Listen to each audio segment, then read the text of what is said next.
Chapter 513. This kiss was too wanton and entangled. Mo Jingxin seemed to have been tied down by reason and responsibility for many years. After she returned to High City, thousands of strings were cut off by her one by one. Now it was finally the last string. The man had nowhere to vent his anger. The fear of almost watching her die sublimated in the entangled kiss. He had never tasted this kind of feeling in his life. It was so difficult to take back everything that he had pushed away with his own hands after all the dust had settled. He didn't even know where to start. At this moment, his emotions were completely out of control. He cast aside everything in the past and no longer had any worries. Love was love. He had to take back what he had lost. The unreserved, passionate kiss hit her lips and all her senses. Jinwan was firmly imprisoned against the wall by him. The sound of water was in her ears. She didn't know whether her face was tears or water. She could barely breathe and all the pain in her body was numb. All her senses had stopped, and she could only feel the man holding her tightly against the wall. In the past 3 years, Mo Jingxin had lived like an ascetic monk. He had planned for her to live a life that had been ruined by others. Finally, with his help, he had succeeded. He had completely let go and allowed her to grow on her own. He did not visit her, nor did he care about her. He had restrained himself and disciplined himself. In the end, this woman's return had broken his vows. He was like a child who was experiencing feelings for the first time. He carefully approached her and was pushed away. He approached her again and was pushed away again. His rationality was still there, telling him that this woman would never be able to return to his arms again, telling him that he should let go, but his body was still not under his control. He controlled himself not to approach but saw her shining in the seaside resort. He saw her frown and smile at others but coldly keep her distance from him, the person who used to be closest to her. He didn't want to agree to the government's stadium reconstruction project. However, when he saw MN Group's name, he signed the agreement on the document that he should have refused. He was talking to a business partner in a cafe when he saw another man's mother holding her hand and smiling at her as though she was looking at her daughter-in-law. He saw her wearing a jade bracelet on her white wrist. After dinner that night, he somehow drove to her place. Before the power went out, he went upstairs only to see that she hadn't returned home yet. When he looked down, he saw that the man had stolen a kiss on her face with the help of the light from the phone in the car. When he saw her stunned expression as she sat stiffly in the passenger seat, it was very vivid. All his self-control was almost ignited in an instant. He lost control more than once. Every time he lost control hidden under the calm surface, he gradually lost control. The woman he treasured the most became the woman he couldn't touch. This was the lips he had longed for a long time but could only taste several times under the pretext of being drunk. Her soft lips were like his heart when he loved her. It was impossible to make up for the 3 years she had missed in one kiss. Jinwan's shoulder-length hair was scattered over her shoulders, and a few strands were wrapped around her neck like seaweed. Her breathing was erratic and she struggled to breathe in his arms. The man's kiss was almost ferocious. In the bathroom, he pressed her against the wall and tore off the last piece of clothing on her body. When the water was steaming, the endless desire seemed to be ready to explode. Everything could no longer be hidden and everything did not want to stop. Just when Mo Jingxin couldn't bear it any longer and was about to have sex with her, the woman in his arms suddenly softened. He paused, and when he saw her close her eyes and almost fall down, he took a step back and stretched out his arm, and she fell forward weakly in his arms. She was injured. Under the cover of the water and long hair, the bleeding wound on her head could barely be seen. However, her body couldn't bear it and she fainted. Mo Jingxin's expression was cold as he carried her up and walked out of the bathroom. Jinwan's body was soaked in water and blood. The hotel staff had already called the doctor under his orders, and the doctor was knocking on the door cautiously. The doctor's treatment of the wound was very painful. The butt of the handgun was not that sharp. Her head had only been smashed and it was like a knock. There was still some blood. Furthermore, when Jinwan was brought out of the sea, she didn't have much strength and couldn't even hold her breath in the water. As a result, she choked on the seawater and felt uncomfortable in her throat and lungs. Jinwan quietly lay on the bed, allowing the doctor to treat the wound on her head. When she turned over, someone placed an ice pack on the swollen side of her face, causing her to furrow her brows in pain. She frowned in her sleep. "Brother Mo, I'm sorry." Even when everything was over, Jinwan's dreams were still of the salty and cold seawater. She saw Mo Jingxin pushing her out of the deep sea with a cold expression again and again. She saw the moment she was finally pushed out of the sea, Mo Jingxin smiled and sank back into the sea. "No, don't," Jinwan struggled in her dreams and charged back into the sea. She swam wildly in the endless sea but couldn't reach him no matter how hard she tried. She swam toward him with all her might, only to see a pitch-black hole in the depths of the sea. Mo Jingxin stared at her as though she was a stranger, and then he was instantly sucked into the black hole. She quickly swam over. The moment she entered the black hole, the world seemed to have been restored to its brightness. She saw herself dying in the prison. The moment she fell unconscious, a figure suddenly rushed in. She finally saw him clearly. That person was Mo Jingxin. It was actually Mo Jingxin, who had suddenly returned from America after not seeing him for 10 years. He carried her body that still had a trace of warmth. Ignoring the group of prison guards who were obedient to him, he carried her out expressionlessly. Jinwan watched this scene in a daze. She wanted to follow him out but was blocked by an invisible barrier. She could only see the man's figure gradually moving further and further away. The light changed in an instant, and it suddenly turned into a quiet ward. In the ward, she lay silently on the white bed. Mo Jingxin stood by the bedside, silently watching her body that had already cooled to the point of not having any warmth at all. Jinwan couldn't walk over and could only watch the man standing by the bed from afar. His gaze was so gentle that it reminded her of the 10 months of Mo Jingxin. He looked at the 10 years that belonged to her, and his gaze was clear and cold. Chapter 5:14. Car accident? How many months did he wake up? Jinwan stared in disbelief at the silent, cold man standing by the bed until she saw the man's fingers gently stroke her eyebrows and eyes as if he were really the 10-month-old Mo Jingxin standing by the bed. She could no longer hear what Ji Menggran said. Jinwan looked at Mo Jingxin's face, which gradually became blurry. She couldn't see anything clearly, but the car accident Ji Menggran said happened 10 years later in Los Angeles and he slept for several months. It happened so much earlier in this life. Mo Jingxin, who had promised to leave her world, suddenly returned to High City from America and rushed to the prison as soon as he came back. It was as though he wanted to stop her death. It was as though he already knew everything, but in the end, he could not stop her from taking her last breath. He kept his promise. He didn't come back for 10 years, but he didn't marry for 10 years. After waking up from the car accident, he suddenly rushed back to High City. Could it be that the car accident gave him the memory of what she experienced 10 years ago after she was reborn? So when Mo Jingxin woke up from the same experience, he also remembered everything? It was just that it happened many years earlier. So he really knew everything. Her experience, her death, the long 10 years that they didn't meet because of her stubbornness and his promise. He knew everything. There was only white light in front of her. She couldn't see Mo Jingxin, couldn't see her cold body on the bed, and could only walk forward aimlessly. It was as though Mo Jingxin's voice was speaking by her ear. He lay down by her side, holding her ice-cold hand with his. Gently, she could not tell what he was saying by her ear. She wanted to come closer but couldn't. She wanted to speak, but she felt an invisible whirlpool sucking her away. Then there were countless strange dreams, so bizarre that she couldn't connect them. Sometimes she was in the past life, sometimes she was in the present. The scene of her dying in prison was suddenly overlapped with the scene of Su Jilan falling in prison. The scene of her homeless standing on the street with a blank face was overlapped with Ji Menggran's figure, until they were completely covered. It seemed that all the ruined traces of her life that had been caused by people had been replaced by these initiators. Jinwan slept for a day and a night in confusion. When it was time to eat and apply medicine, the man would dig her out from under the blanket, feed her and apply medicine. She was half awake and could not distinguish reality from her dream. She only felt that the man was disturbing her dream when he woke her up to feed her.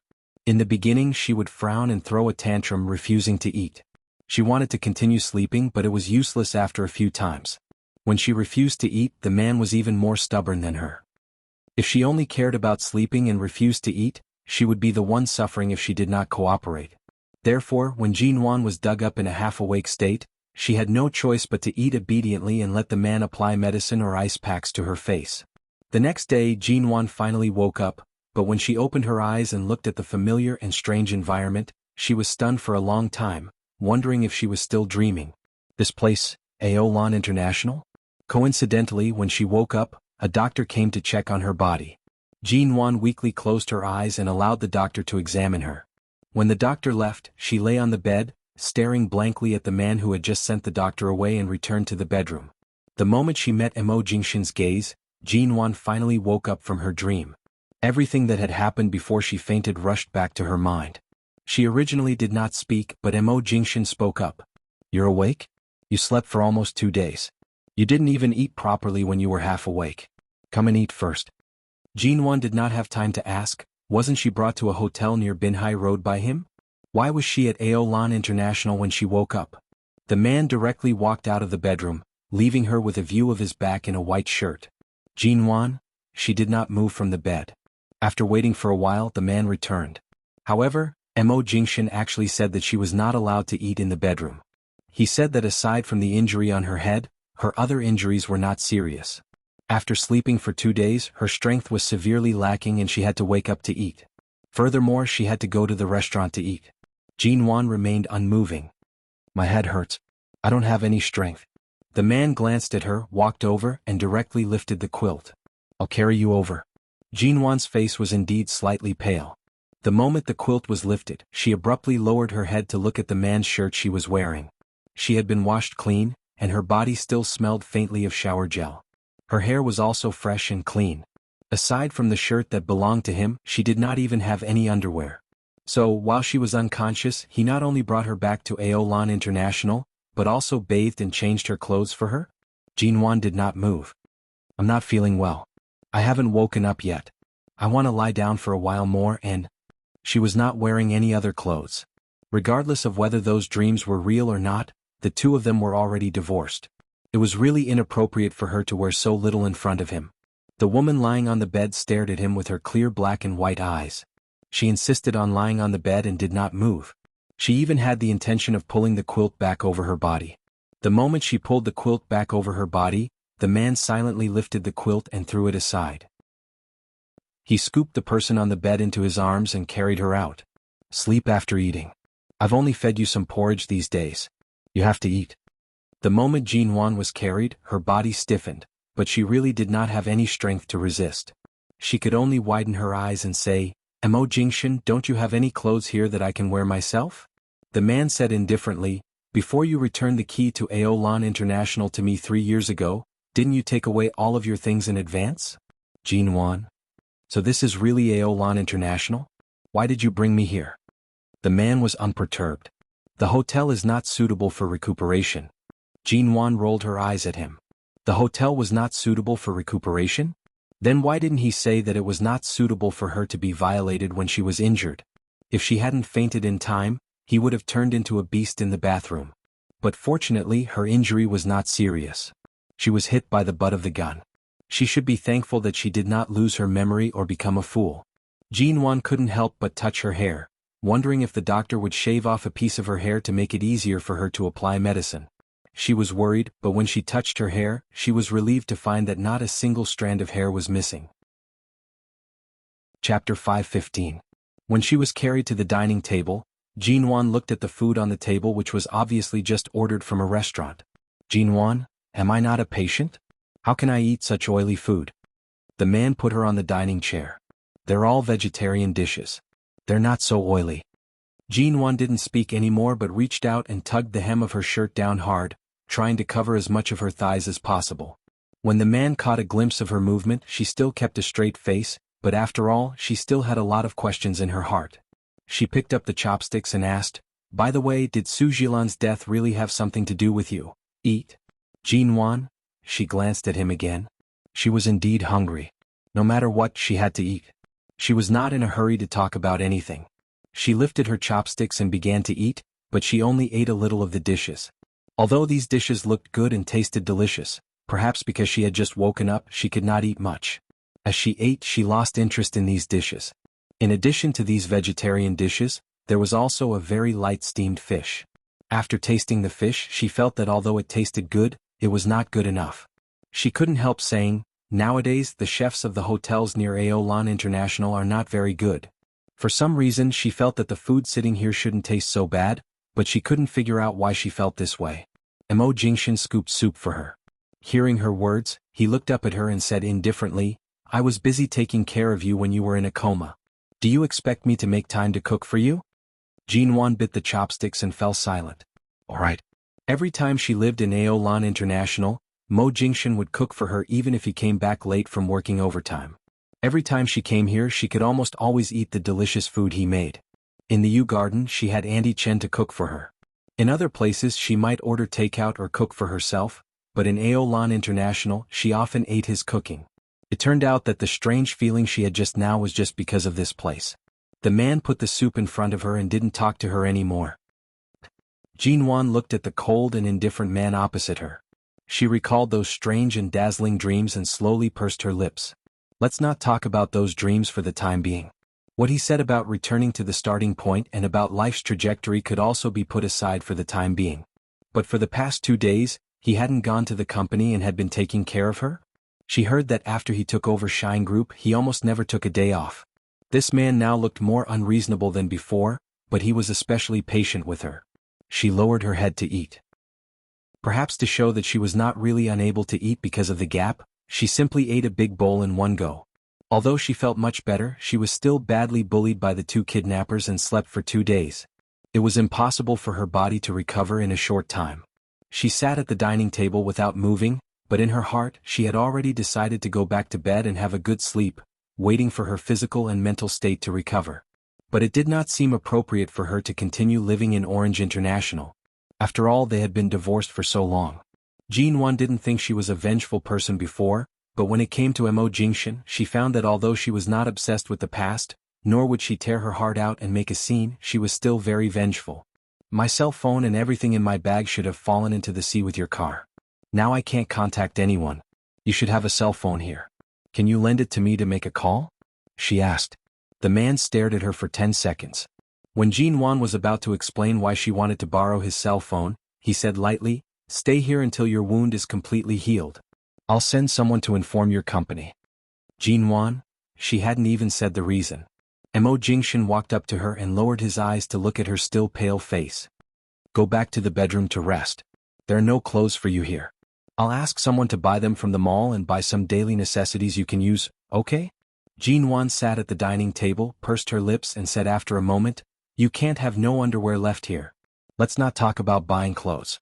Is it appropriate for me to stay here wearing your shirt without any underwear?" Mo Jingshan, why not? Mo Jingshan, why not? Seeing Jinwan's angry expression, he seemed to be helpless and said in a low voice, "Then I'll go look for it for you. See if you forgot to take 1 or 2 with you when you left." Jinwan, ask Mo Jingshan to help her find her underwear? Not to mention that the 2 of them no longer had a legal relationship. Even before the divorce he didn't seem to have done this kind of thing. Seeing that she didn't answer, the man turned to the bedroom. Seeing that he was really going to look for it, Jinwan got up. "I'll find it myself." Mo Jingshan glanced at her, raised his chin and pointed to the bedroom, saying indifferently, "Go ahead." Why did the topic inexplicably change from borrowing his cell phone to looking for underwear? Jinwan looked at his handsome features and brows. Her expression was heavy, but she still unwillingly and quickly walked toward the sun. As she walked, she continued to pull down the hem of the shirt, wondering if Mo Jingshan did it on purpose. He clearly had a shirt with a longer hem than this one. She had worn it in the past. He was tall and had long legs. When she wasn't wearing high heels, he was more than a head taller than she was, so his shirts usually covered more than half of her thighs. However, this shirt was clearly not the longest. It barely covered the top of her thighs. She couldn't pull it down even an inch. She pulled the shirt and walked into the bedroom with a dark face. She opened the wardrobe, pulled open the drawer and rummaged through it. Sure enough, none of her things were left, not even in the corner. 3 years ago, before she returned the key to him, she did come to take everything away. But at that time she did it very quickly. She couldn't have left nothing behind. But now, it seemed that she was really serious at that time. Indeed, she didn't leave anything behind. The man didn't stop her from rummaging through the drawer. He stood in front of the bedroom door with one hand in his trouser pocket and looked at her indifferently. "I've asked someone to buy it for you. None of your clothes will be missing. 2 hours won't matter. Just put up with it for a while, okay?" Seeing that there was really nothing, Jinwan pushed the drawer back heavily and reluctantly agreed with an ugly look on her face. But she couldn't keep her legs bare, so she opened the wardrobe and took out a pair of loose, soft trousers from it. Of course, it was Mo Jingshan's. She hid behind the wardrobe door and put on the trousers. When she came out from behind the wardrobe door smugly, she suddenly met Mo Jingshan's eyes and paused. Chapter 516. Sure enough, Mo Jingshan's eyes stopped on the trousers she was wearing and then looked her up and down. A moment later he smiled faintly. Jean Wan closed the wardrobe door speechlessly, feeling that it was not wise to stay in the same room with him. Now she was dressed like this without a bag, cell phone or any ID. For some reason she felt as if she had lost her freedom and became shorter. Even if she wanted to talk to him, she seemed to have lost her courage. She put her hand on the wardrobe door and suddenly asked, "Who did you send to buy clothes for me? Shinmu? Won't it be too inconvenient for him to buy things like underwear?" The man answered casually, "Auntie Chen." Jean Wan calmly made an "oh" sound, turned to sit down on the bed for a rest and did not continue to ask. She had just taken 2 steps when she suddenly stopped and turned to look at him. "Auntie Chen?" The man's eyes fell on the trousers she was wearing, looked at the trousers that were too long and stepped on by her feet, and said indifferently, "Auntie Chen's youngest son was admitted to High City University. She came from the countryside to accompany him. She lives near the university and has nothing to do, so I asked her to find time to clean every day."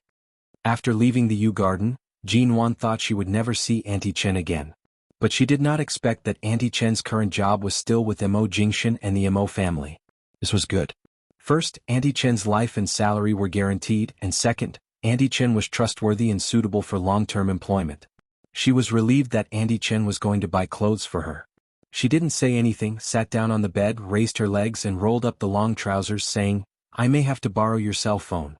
I have so many certificates in my bag that I need to apply for. Many of them are related to the company. I can't be careless. This kind of thing can't be delayed." With that she raised her eyes and said, "And your car? You didn't change it 3 years ago. Now it finally has to be scrapped, right?" Hearing the man's calm voice, Jean Wan looked at him, only to see that he did not intend to continue talking about the car and had already handed her a cell phone. Jean Wan glanced at it and stood up to receive the phone. She poked at the numbers of several company employees and Xiao Ba that she could barely remember, saying, "I still have to apply for a new SIM card. Auntie Chen has already gone. When she returns with the clothes, she will bring the replacement card over." In an instant, even the last reason to leave here was gone. Jean Wan held the phone in silence for a moment, lowered her head, and continued to dial the number without speaking. When she was on the phone, Mo Jingshan turned and walked out. She sat on the bed and called Xiao Ba, explaining why she had been missing for the past 2 days, and asked them to get the documents and certificates in her bag that had been destroyed by the seawater. After that, she put down the phone and looked at the black cell phone in her hand. Suddenly, he felt that all the things that he had been worried about since he woke up had been explained. His heart also calmed down. She could almost hear the words the man had said to her as he pinched her chin in hatred when he pushed her against the wall of the hotel bathroom. "I've been planning for 3 years just to change the course of your life, to let you live well, not to let you die so easily." She lowered her eyes, put down the phone, and then sat on the bed for a while. Finally she got up and went out. She rolled up the trousers that had grown a lot. Now she didn't have to step on the trouser legs anymore, and it was much easier for her to walk. She walked out of the bedroom in a man's shirt and trousers. She didn't find slippers in the bedroom. When she got out of bed, Mo Jingshan carried her to dinner, so she came out barefoot. After walking out, she was about to ask him when the man's low, indifferent voice rang above her head. "Put on your shoes." Jean Wan paused and was about to say that she had taken away all her shoes here 3 years ago. How could there be any shoes for her to wear? The man just pointed to the door with his chin. She followed his finger and saw that he had taken out a pair of new gray men's slippers. They were his, new and unused. She looked at them attentively, walked over to put them on, and came back in the pair of slippers that were much larger than her feet. In recent years she had been very particular about her appearance because of her work. At this moment she was wearing a loose shirt, loose trousers and a pair of men's slippers. She looked unbelievably casual, and because her hair was only shoulder length she was clean and had no style at all. She looked like a high school student who stole adults' clothes to wear. She looked neither fish nor fowl, but she had a different kind of charm. Seeing her like this, the man smiled faintly. When people were in a familiar environment, they would subconsciously immerse themselves in the memories of this environment and even feel that nothing had changed, but at this moment, seeing Mo Jingshan smile, Jean Wan couldn't calm down even if she wanted to. She turned her head stiffly, but her expression was serious. Mo Jingshan. He sat on the sofa opposite her, picked up the glass kettle on the coffee table, and poured her a glass of warm water. "What do you want to say? You'll answer whatever I ask? You won't lie to me?" The man put the glass on the side of the coffee table closest to her, glanced at her, and said nothing. She approached him again and stared into his eyes. "There are still many things I don't understand." Do I have a second chance at life but I can't change the course of my life at will? If I don't do something I'll still die when I'm 30 years old in a few years? He didn't seem to care much about the process she had never understood. He just said casually, now as long as you live a good life, don't risk your life for others, eat regularly and keep exercising, I promise you'll live a long life. So, Su Jilan's death and what happened in the 2 years after Ji Mingran's disappearance have something to do with you? The man just glanced at her and waited for her next words. How did you do it? What do you know? Then are you dead? Did you die once just like me? Or did you just wake up with those memories? What else did you know when I didn't know? Chapter 517. Jinwan was puzzled. So divorce is just the way I have to go back to where I started. What about after the divorce? Now Su Jilan has been punished. She's dead but I'm alive. Should I continue to not see you for 10 years and have nothing to do with you for the rest of my life? Mo Jingshan was silent for a while. You can choose your own life now. What should be over has been over. You can do whatever you want. After saying that, the man looked at her. It's a good choice to be Mrs. Mo again. Mo Jingshan looked at her. His calm expression perfectly covered up his uneasiness when he said this. He had been prepared to pay the price but at this moment, it would be difficult for him to take it back. He knew her too well. Looking at his calm expression, Jinwan remembered the look on his face when he said that he was dead. She said coldly, "Oh, I'm sorry. I thought a lot just now but I didn't think about it. Since I can choose my own life now, I can let go of everything else including you, Mo Jingshan, can't I?" It was the expected answer. Mo Jingshan didn't show any disappointment, but his eyes were deep, and the emotions in his eyes fluctuated for a while. How are you going to let me go? No matter what the reason was, it was so cruel for him to break up with her that Jinwan didn't want to forgive him. Jinwan was still cold. Fall in love again, marry another man, say goodbye to the past, move to a new starting point and then move to a new peak. What do you think? The man looked at her for a moment, narrowed his eyes slightly and chuckled. Marry another man? Jinwan straightened her back. I've lived 2 lives and been entangled with the same man for 10 years. There's no need for me to be entangled with him anymore.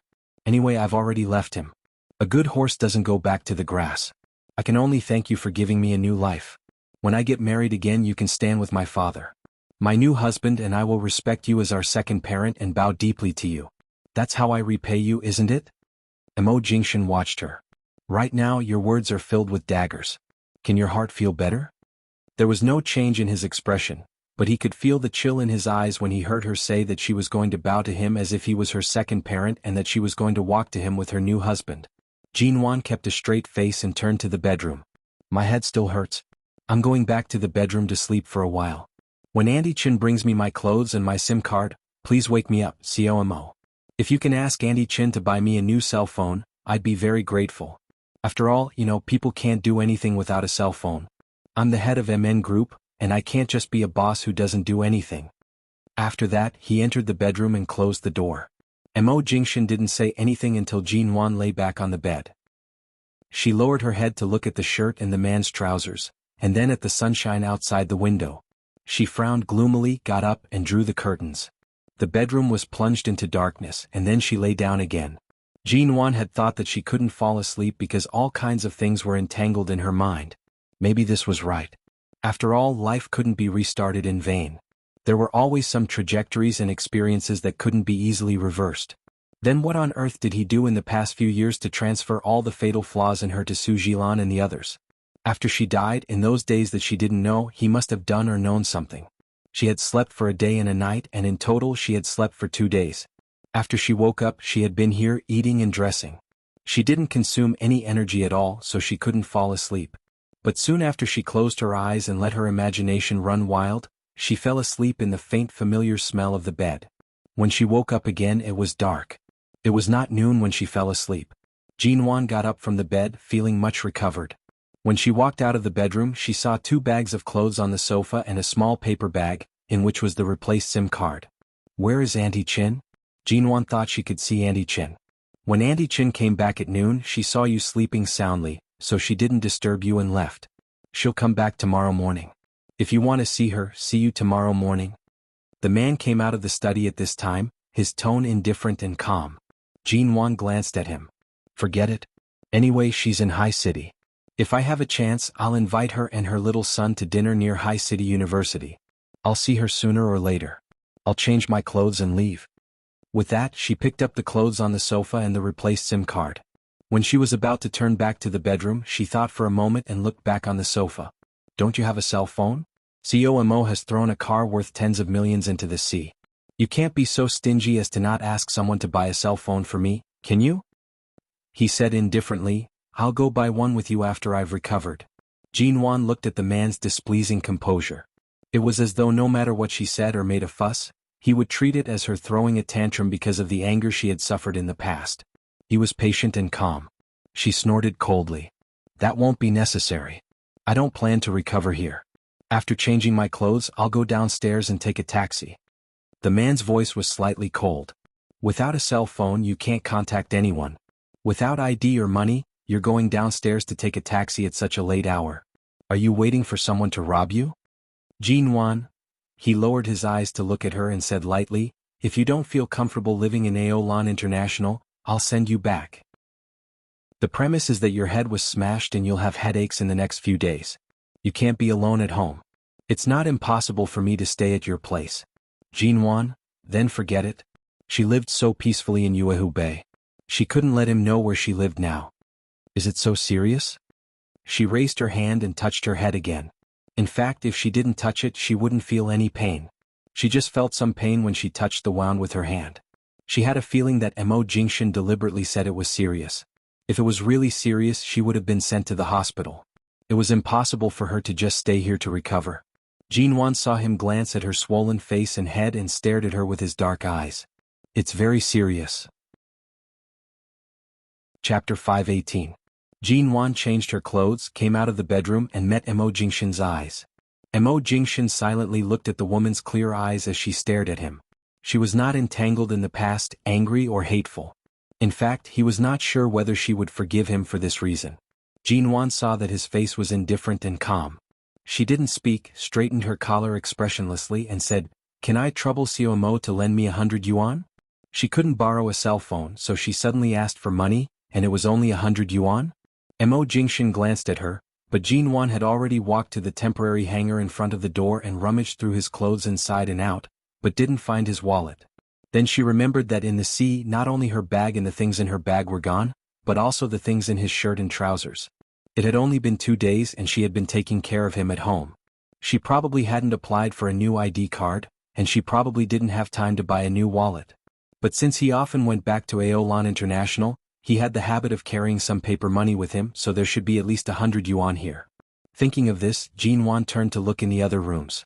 If she couldn't find the money, she would go to the study. Anyway, she could get the money and take a taxi back to Yuehu Bay. However, as soon as she turned around, she was caught by a strong arm and taken back in an instant. Mo Jingshan pressed her against the hangar, clasped her waist and forcibly locked her in his arms, his voice low and heavy. You haven't recovered. Do you have to go? The sudden intimacy and the man's breath blew over her face. Jinwan's heart skipped a beat. She tried to push the man's arm away, but it didn't budge at all. She immediately slapped his arm with a cold face and turned to him, saying angrily, Mo Jingshan, when I was unconscious, you helped me bathe and change my clothes. I didn't have a choice, so I didn't argue with you. But now I can stand on my own and I'm not seriously injured. There's no need for me to stay here. Besides, do you have to hold me like this again and again? Let me go. He whispered in her ear. You know I bathed you. Can you count how many times I've seen you and slept with you? You're so angry just because I hugged you. I've been so careful all these years, but in the end I've raised an ungrateful wretch? Did this have anything to do with ungrateful wretch? Jinwan put on a straight face and couldn't break free from his grip. She could only try to step back, but the clothes rack behind her couldn't support her. She only took one step back and then stopped. She raised her hand and tried to push him away, but she didn't succeed. To prevent her from being hit by the clothes rack when she leaned back, Mo Jingshan put his arm around her waist and held her in his arms.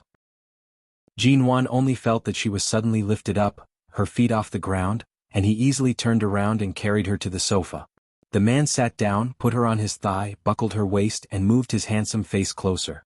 His warm breath almost brushed against her cheek. I'm afraid it's a little difficult to find a note here. The man's voice was so husky that it seemed he was coaxing her. Only you can show off in front of me. You've already shown your cold face. You can do whatever you want to take revenge, but you can't leave before you recover. At least, you can't leave until your head doesn't hurt anymore and the doctor confirms that you're fine. How could Jean Wan be obedient just because of a few words from the man? He even said she was cold and pretentious. She was about to argue with him, but when she turned her head, she was kissed by the man who lowered his head. Jean Wan shuddered. It was not the first time that she had been kissed by Mo Jingshan in the past few months after returning to China, but the previous times were either in the dark or when he was drunk, or when she was in a coma and he almost swallowed her alive because he lost control of himself. However, when both of them were sober and everything was peaceful, such a kiss was too intimate for her and even challenged her endurance. After a few seconds, she came back to herself, raised her hand to push the man's chest, and almost reflexively tried to withdraw from his arms. She couldn't push him away and the kiss deepened. The man held the back of her head and turned the kiss into a deep one. Their lips and tongues intertwined and she couldn't push him away. She only felt the blood all over her body surging wildly, and her scalp was numb. All the familiar and strange passions surrounded her. After pushing for a long time and almost exhausting most of her strength, she could only limp in his arms with difficulty breathing. Her fingers trembled and she clung to the man's clothes. Jean Wan's consciousness was almost muddled. The man held her face with one hand, his warm fingertips stroking the skin of her cheek, and his other hand moved down from the back of her head. When she felt the man's hand under her clothes, she finally shivered, and the chaos in her mind dissipated. She sobered up and pushed him hard. Mo Jingshan didn't intend to let go, but when they were immersed in each other's embrace, he was no longer restrained and guarded against her. This time Mo Jingshan was really pushed away by her, but only by the distance of letting go. Jean Wan gasped and was about to jump away from his lap. Her pale face was a little red, perhaps because of the kiss just now. This man either stood still and watched her every move calmly without any preparation to attack, or once he was ready to attack, was he ready to take the enemy's head? She angrily tugged down the corner of her clothes that had just been lifted. She took a step back from his lap and almost fell back on the coffee table. Her legs were soft from the kiss and she struggled to stand up. She was so angry that she said incoherently, "You only kiss and hug me here. How can I continue to live here? If I stay here to recuperate, I don't know how much you will take advantage of me. You can kiss me, but why did you put your hand under my clothes? If I really gave you a good look, would you still?" Realizing what she had said in anger, Jean Wan's face was even redder, and her eyes were full of anger. Her hair was a little messy on her shoulders and she looked angry and displeased. When he kissed her just now, her breath was uneven and her cheeks were red. The man looked at her. He didn't intend to do anything to her, but seeing her angry look, his blood surged and his eyes darkened. Chapter 519. Jean Wan was about to say something angrily when she saw that the man's eyes seemed to be burning with a fire that was even stronger than hers. Like a prairie fire, it almost swallowed her reflection in his eyes. She immediately swallowed back the words that were about to come out of her mouth. Mo Jingshan's eyes, they were deep and dark. When he stared at her, it was as though she was naked. The fire in his eyes was so intense that it could almost burn her to ashes in an instant. Jean Wan's heart instinctively trembled.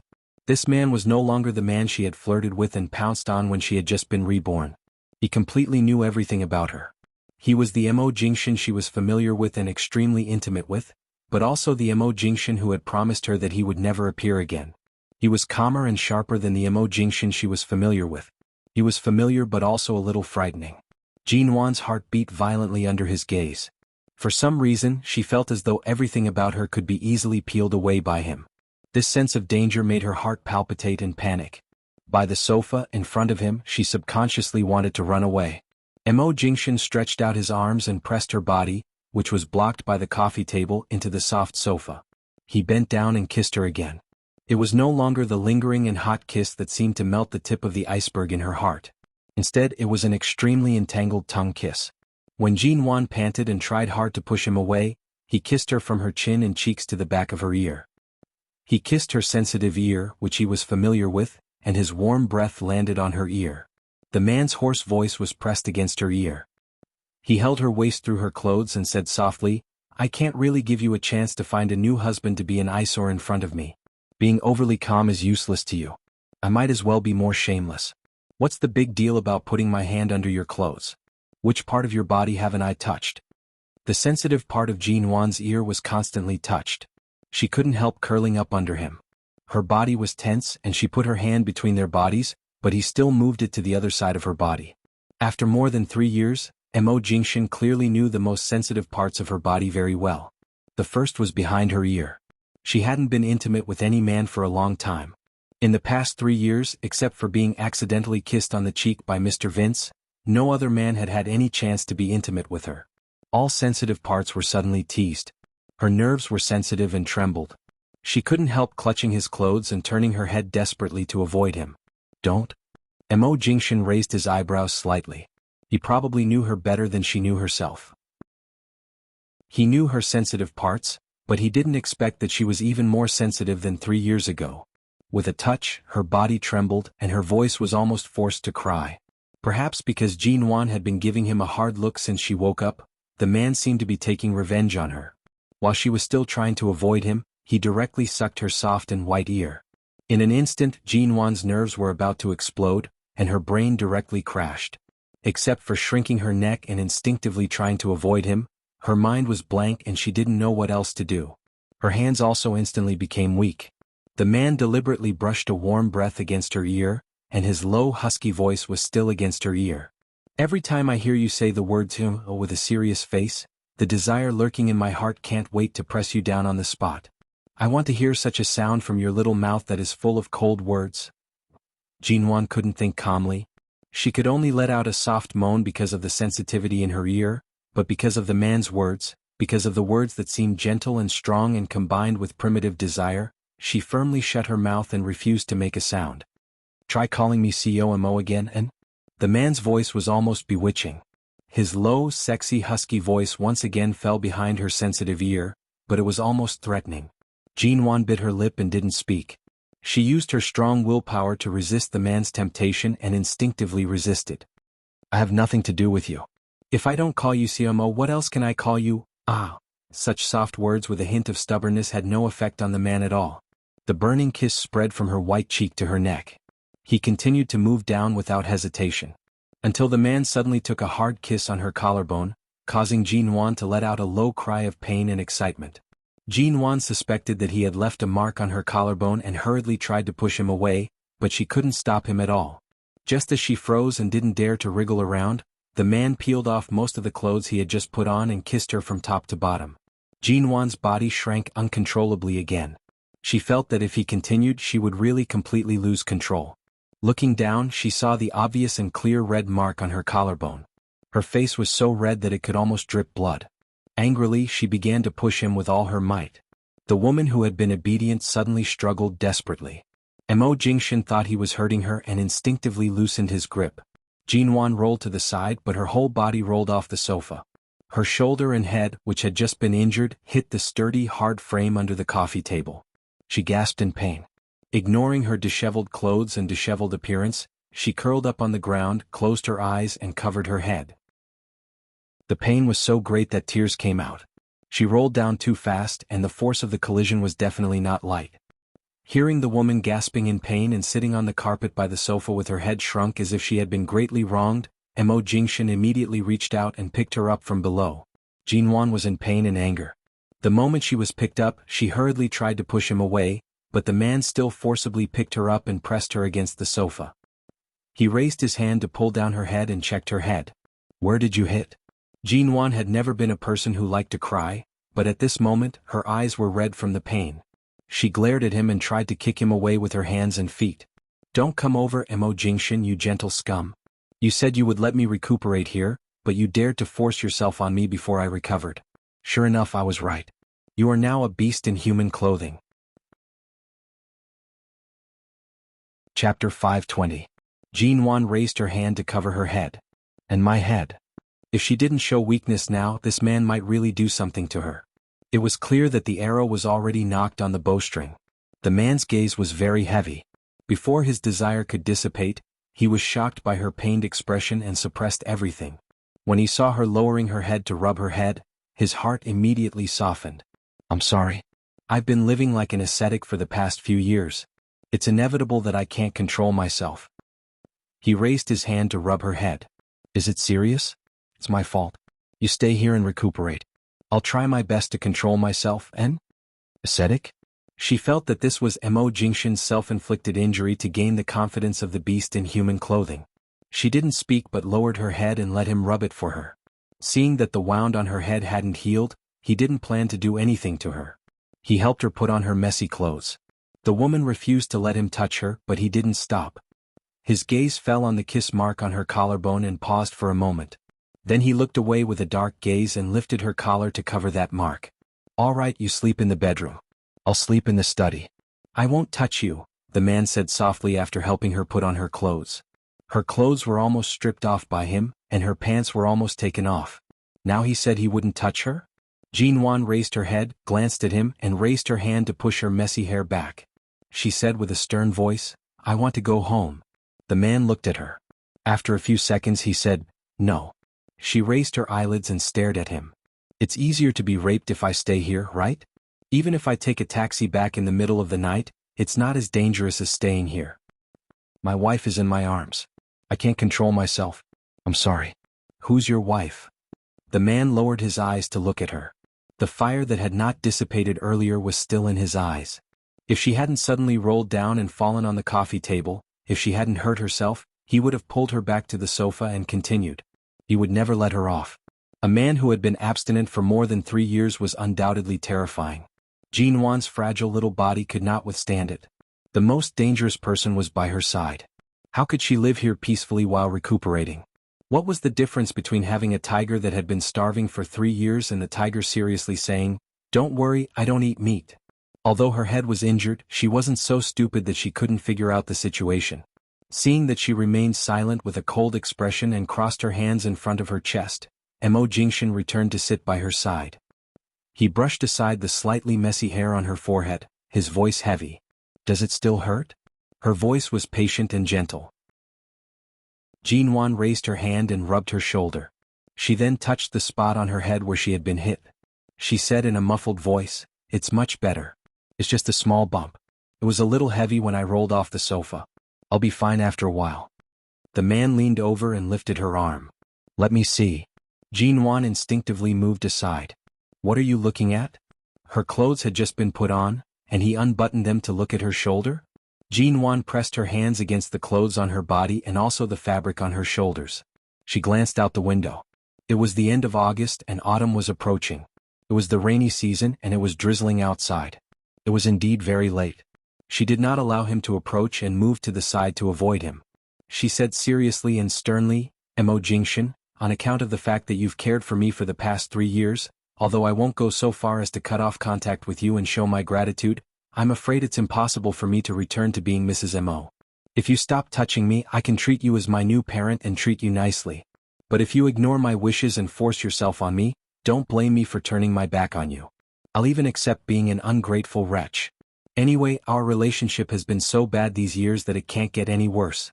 It doesn't matter if the farmer and the snake don't return the favor, don't you think?" The man casually replied. "You know the farmer and the snake. Not bad." "Jinwan," she glared at him for a while and jumped up from the sofa. Seeing that he didn't intend to continue, she stood by the sofa and kept a certain distance from him. She raised her hand and touched her collarbone through her clothes. Thinking of the hickey, she really couldn't put on a good face. Jinwan turned to walk to the bedroom and looked out of the window at the rainy night, saying, "Don't forget what you said just now. I'll sleep in the bedroom and you'll sleep in the study." The man didn't respond. His good-looking brows furrowed because of her blatant attempt to distance herself from him. Jinwan didn't look at him. When she reached the bedroom door, she paused and looked down at the gray men's shoes at her feet. She rolled her eyes, licked her right cheek with the tip of her tongue, and suddenly turned her head to say, "I'm hungry." Mo Jingshan sat on the sofa and didn't move. "There are ingredients in the kitchen. If you're hungry, you can make it yourself." Jinwan instantly turned around. "Aren't I a patient? Why should I make it myself? Didn't you let me recuperate here so that you can take care of me yourself?" Mo Jingshan was indifferent. "I won't cook for an ingrate. Take care of it himself?" How could he take care of it himself when she kept such a distance from him? Jinwan, she stared at the man's back for a long time, turned back to the bedroom and slammed the door with a bang. After returning to the room, Jinwan turned on the light and looked at her reflection in the window. Although her clothes were put on, they were still a bit messy. Fortunately, Auntie Chen had bought more than one set of clothes for her. There was another set of clothes in the bag on the bed. When she left, she could wear this new set of clothes. Otherwise, she wouldn't be able to see anyone with the messy marks on her body. When she got up in the morning, it was Mo Jingshan who carried her to eat. At noon, she fell asleep and slept until the afternoon. Now she was hungry. After closing the door, there was a faint sound in her stomach. Jinwan pursed her lips and raised her hand to cover her stomach. After thinking for a while, she went straight to the bathroom in the bedroom. After entering, she unbuttoned her clothes in front of the wide floor-to-ceiling mirror. Sure enough, she saw the kiss mark on her collarbone, which was ambiguous and obvious. Chapter 521. How could there be scars behind her ears? Jinwan was so angry that she rolled her eyes at the mirror. It seemed that in this hot weather she couldn't wear clothes with low necklines and suspenders, and she couldn't even tie up her hair. She could only let it down. She slept all day and couldn't fall asleep now. Not long after, Jinwan smelled a fragrance. She thought it was the smell of a neighbor cooking at this time, but the more she smelled it, the more she felt that the smell seemed to come from the bedroom door. She had just straightened the clothes on her body, smelled the smell, and couldn't help walking over to open the door. The moment she opened the door, she saw that Mo Jingshan had brought out a plate of assorted fried rice and put it on the table. It was so late and there were not many ingredients. It was still raining outside, so it was not convenient to buy them. Jinwan thought she would have to starve tonight. However, when she saw the simple but well-prepared bowl of fried rice, she was slightly startled, but still kept a straight face. "Who did you make this fried rice for?" "You know the answer. If you don't eat, I'll throw it out," the man said flatly, but he had already put a pair of chopsticks on the table.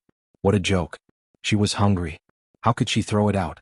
Jinwan hurriedly stepped on the pair of men's gray slippers that were too big for her, came to the table, picked up the chopsticks and took a bite. Delicious. Anyway, she was hungry. Everything she ate was delicious. But she forgot how long it had been since she had eaten Boss Mo's cooking. This bite seemed to turn all her unbalanced psychology around. She continued to take a bite, not looking at the man's eyes, but lowered her head to eat without saying a word. Seeing her eating seriously, the man seemed to smile a little, but it was too faint, as if there was no smile at all. Even now, he still felt that Jinwan's words, "create new parents," were very harsh on his ears. Mo Jingshan went to the kitchen and heated a glass of milk for her. She ate most of it and happened to be a little choked. She took the milk and drank it without saying thank you. The temperature was just right and it was not hot. She drank most of it. After eating and drinking, Jinwan was no longer like before, taking the initiative to find something to do after eating the food he cooked, such as putting the dishes and chopsticks in the dishwasher. Now she got up after eating and didn't intend to put the dishes away. The role of the ingrate was vividly portrayed. Mo Jingshan did not say anything, helping her bring the dishes back to the kitchen.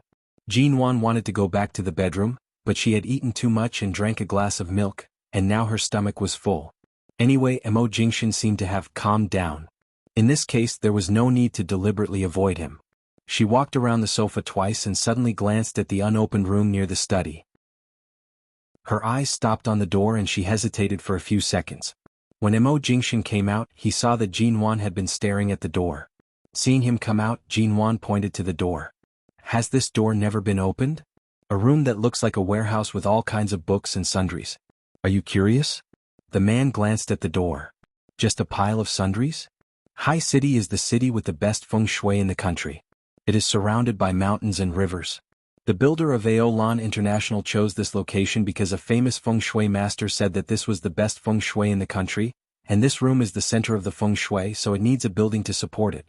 But it is not suitable to sleep here, so the other rooms and bedrooms are used normally, but this room is empty, especially this floor, which is located on the top floor of Aolan International. In feng shui, it is sitting on the dragon vein." The origin of Aolan International was actually so particular? Before she spoke, Mo Jingshan's voice said indifferently, "Aolan International was bought by grandfather a long time ago. After buying it, he insisted that I should keep it as my wedding house, but I didn't agree. Before you moved in, I only lived here a few times because it was close to the company. There are only some books and sundries in this room, and there is no bed or table. I rarely use it." Jinwan, from the luxurious decorations in the Yew Garden, I can tell it's all Grandfather Mo's work. It seems that he used to be very fond of helping you study your wedding room. He rushed to buy the top floor of Aolan International for a good omen. Indeed, only Grandfather Mo would do such a thing. The man's expression did not change. He just turned around. "Are you full?" Jinwan nodded and was about to return to the bedroom. She thought for a moment. After all, he had cooked for her, so she hesitated and asked, "The food just now was delicious. I think I should be grateful to you. Apart from being Mrs. Mo again, is there anything else I can do for you? How can I compensate you?" The man smiled. "If you pay with your body, I can consider accepting it." Jean Wan. She turned away, but she really couldn't sleep. She went back to the bedroom, but she didn't want to take off her clothes and take a shower. She felt that even if she closed the bedroom door and the bathroom door, it was still not safe to take a shower here. When there was no sound outside, it was already past 10 o'clock at night. Even though the room was air-conditioned, she would still feel uncomfortable if she didn't shower on a summer night. She sat on the bed and pricked up her ears to listen for a while. After confirming that Mo Jingshan was either busy in the study or asleep and had not come out for a long time, she turned to enter the bathroom. Other than the wound on her head, which needed to be covered with a waterproof shower cap, everything else was unaffected. She had deliberately scratched the back of her hand in the car, and it was only a minor scratch. Although it hurt, it was not a big problem for her to take a shower. Finally, she took a shower, dried her hair, and put on her clothes. Jean Wan casually turned up the temperature of the air conditioning in the room, lifted the quilt, and was about to lie down. Suddenly, the bedroom door opened. She paused and turned to see Mo Jingshan opening the door and coming in. She immediately grabbed the quilt, her face guarded. "Aren't you sleeping in the study? Why did you suddenly come to the bedroom so late?" The man looked at her, his tone indifferent, and he entered the door as if it were a matter of course. "The air conditioning in the study is broken." The author's words. At present, there were two sides in the comments section. Side: female lead fight. Get up. Fight to death. Torture to death. No matter what she had suffered for so long, the pain of the miscarriage, the violent divorce, and the unprepared abuse, no matter the reason, she can't be so easily forgiven. She won't be happy if she doesn't do it. Side: the male lead has been silently sacrificing. Except for being too calm and ruthless to achieve his goal, he has never done anything wrong to the female lead. He has always been considerate of the female lead. In both lives, he only wants her. Even after the female lead knows the truth, she still gives him a cold shoulder. How unreasonable. Author: you guys continue to quarrel. I'm very stubborn and won't be affected by either side. I cling to the outline and charge forward, trying to survive in the cracks. Chapter 522. Seeing the man coming over, Jean Wan held the quilt tightly in her arms, moved back and approached the edge of the bed inside. "If you can't sleep in the study, isn't there a sofa in the living room?" The man came to the bedside and said indifferently to Jean Wan, who had a guarded expression, "I've slept on the sofa in the living room for 2 days. The leather sofa is not breathable and uncomfortable." Jean Wan, she pursed her lips and still held the quilt tightly. "Then what are you doing?" "Mo Jingshan, I'm warning you, I'm still a patient." She felt that the divorce could no longer save his abstinence. Maybe she could only show weakness to show that she couldn't bear the torture now. Before she could finish her sentence, the man's arm had already reached over. She was so frightened that she was about to retreat, but she saw the man pick up one of the 2 pillows on the bed, then casually find a set of blankets from the cabinet and directly spread it on the floor. Jean Wan, was he going to sleep on the floor? Without saying a word, the man spread the quilt on the floor, threw the pillow on it, and glanced at Jean Wan, who was sitting upright on the bed with the quilt in her arms and staring at him. "What are you looking at? Do you have a problem with me sleeping here?" Did he want the global CEO of Shine Group to sleep on the floor? Jean Wan thought about it, put down the quilt, and said in a very insincere tone, "How can I do that, Xiaomo? Why don't I sleep on the floor?" After all, he had given her a new lease on life, hadn't he? No matter how vengeful she was, she had to look good on the surface, Jean Wan thought to herself. The man glanced at her darkly because she called him Xiaomo, and Jean Wan subconsciously grabbed the quilt again. Mo Jingshan's voice was cooler than the air conditioner in the bedroom. "It's more realistic for you to invite me to sleep with you. Aren't you a patient? Why are you so talkative? Why don't you sleep? Are you very energetic?" Jean Wan, she got under the quilt, turned over, and slept with her back to the man under the bed. But even if he slept on the floor, they were in the same room. Jean Wan turned over again and looked at the man who was still handsome even though he was lying on the floor. She wanted to say that even if he slept on the floor, he could sleep on the floor of the living room. But when the words came to her mouth, she saw that Mo Jingshan was lying flat on the floor, covered by the air conditioner, and his eyes were closed. She knew that he hadn't fallen asleep yet. After all, he had just laid down. However, when she saw his upright sleeping posture, The words that were on the tip of her tongue turned into soft exhalations in the end. Jean Wan was about to turn over again when the man's indifferent voice came from under the bed. "You've been watching me. Are you secretly observing how I've changed in the past few years?" Ji couldn't help but roll her eyes but did not speak. Mo Jingshan casually lifted a corner of the blanket and patted the spot next to him. "Do you want to come over?" Jean Wan still looked at him silently. The man's indifferent and calm eyes in this dark and quiet bedroom were like ink-colored starlight, affecting her ability to control her emotions. During the day he could do whatever he wanted, but in the middle of the night, he would instinctively think about a lot of things, especially when he couldn't fall asleep. She lifted the quilt and turned over on the bed. When she covered herself with the quilt again, she said flatly, "I just heard that COMO hasn't been sleeping well in recent years, so I wanted to see how a person is like when they're suffering from insomnia. After all, I've never been so calm and crazy as to endure everything alone. All these years I've been eating well and sleeping well. I basically don't have to think about any memories.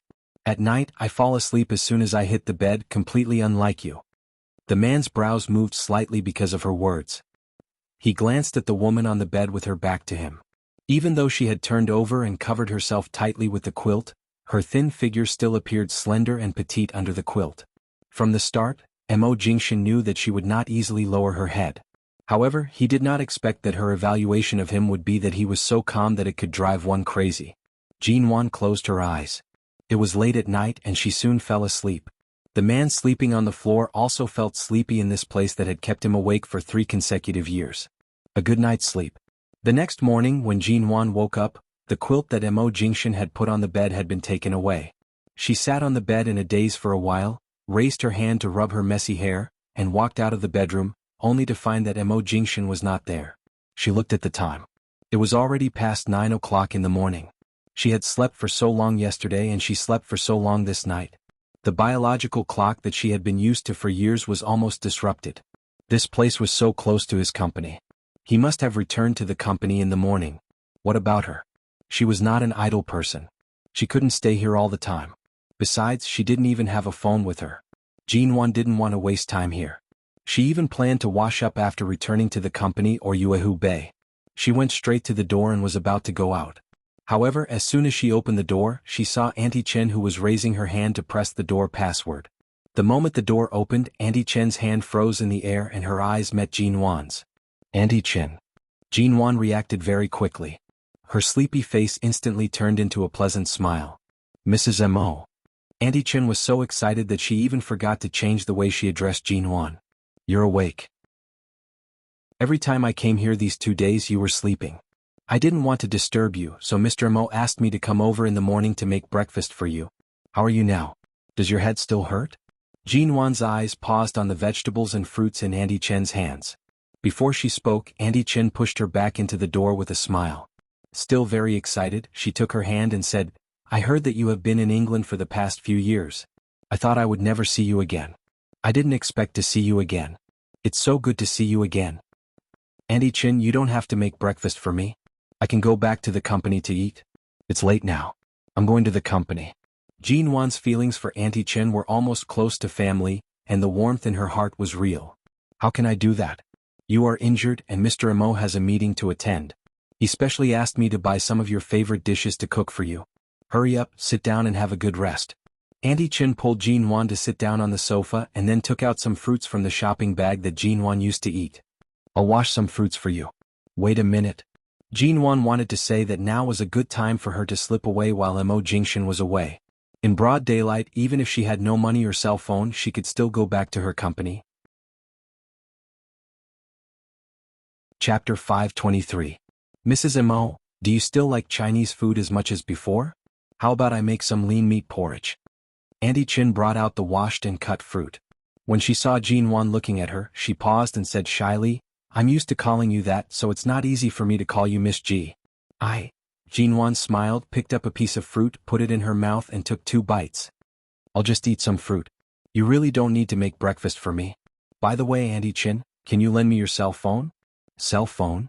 Hearing this, Auntie Chen instinctively took out her cell phone, but when she was about to hand it to Jean Wan, she hesitated and suddenly took it back. Seeing the cell phone suddenly being taken away from her fingertips, Jean Wan blinked and looked at Auntie Chen innocently. Although I got my card back, my cell phone fell into the sea and is gone now. I can't contact anyone. I want to call the company. Well, my cell phone accidentally fell into the water a few days ago, and it's not working well these days. The signal is not good. Mrs. Mo, if you want to make a call, you'd better wait for Mr. Mo to come back and use his cell phone, Auntie Chin said and put the cell phone back in her pocket with a smile. Jinwan, what on earth did Mo Jingshan say to Auntie Chin? She didn't even lend her his cell phone. She could only blame herself for borrowing his cell phone from him yesterday. She didn't expect that she would only have one chance to borrow his cell phone all day. If she had known this, she would have asked Xiao Ba to pick her up yesterday. Now it was too late to regret. Seeing Jinwan lowering her head to eat the fruit gloomily, Auntie Chin smiled and didn't say anything more. She turned into the kitchen to prepare breakfast for her. Lean meat porridge sounded simple, but it was not easy to make. She had to stir-fry the meat, make all kinds of ingredients and cook the porridge. It would take her at least an hour to make it. While Auntie Chen was busy in the kitchen, Jinwan once again reached out to her with an innocent and pitiful look, looking for various reasons to borrow her cell phone. Finally, Jinwan said that she hadn't been back to the company for several days. Mo Jingshan went to the company for a routine morning meeting. He had business to attend to and so did she. She had a lot of things to do in the company and couldn't be delayed. She begged her to lend her phone for a minute. She only needed to call the people in the company to tell them something. Seeing that Jinwan was really anxious, he took a look at the time and remembered that Mo Jingshan said he would be back before 10:30. Thinking that Mr. Mo would be back soon, he handed the phone to Jinwan. Jinwan quickly called Xiao Ba and told her where she was, the building number and the elevator password, asking her to come to the rescue as soon as possible. Xiao Ba didn't understand why Jinwan went to Aolan International. She only remembered that Jinwan seemed to live in the U Garden and didn't know much about Aolan International. She thought something had happened, so she told her everything in such a hurry and asked her to take the money and cell phone to find her. After hanging up the phone, Xiao Ba went straight to Aolan International as requested. 20 minutes later, Xiao Ba arrived, stood outside and rang the doorbell. Hearing the sound, Auntie Chin hurried out. She was wondering why Mr. Mo didn't come in directly but rang the doorbell, but Jinwan had already rushed to open the door. As soon as she saw Jinwan in the door, Xiao Ba asked in surprise, "Boss, what happened? Yesterday you asked me to help you get a new certificate, and today you asked me to come to rescue you with a cell phone and money. Don't you live in Yuehu Bay? What's wrong with Aolan International?" Before Xiao Ba finished her words, Auntie Chin felt that something was wrong. She stuck her head out behind Jinwan and asked, "What's wrong? What's wrong? Who is it?"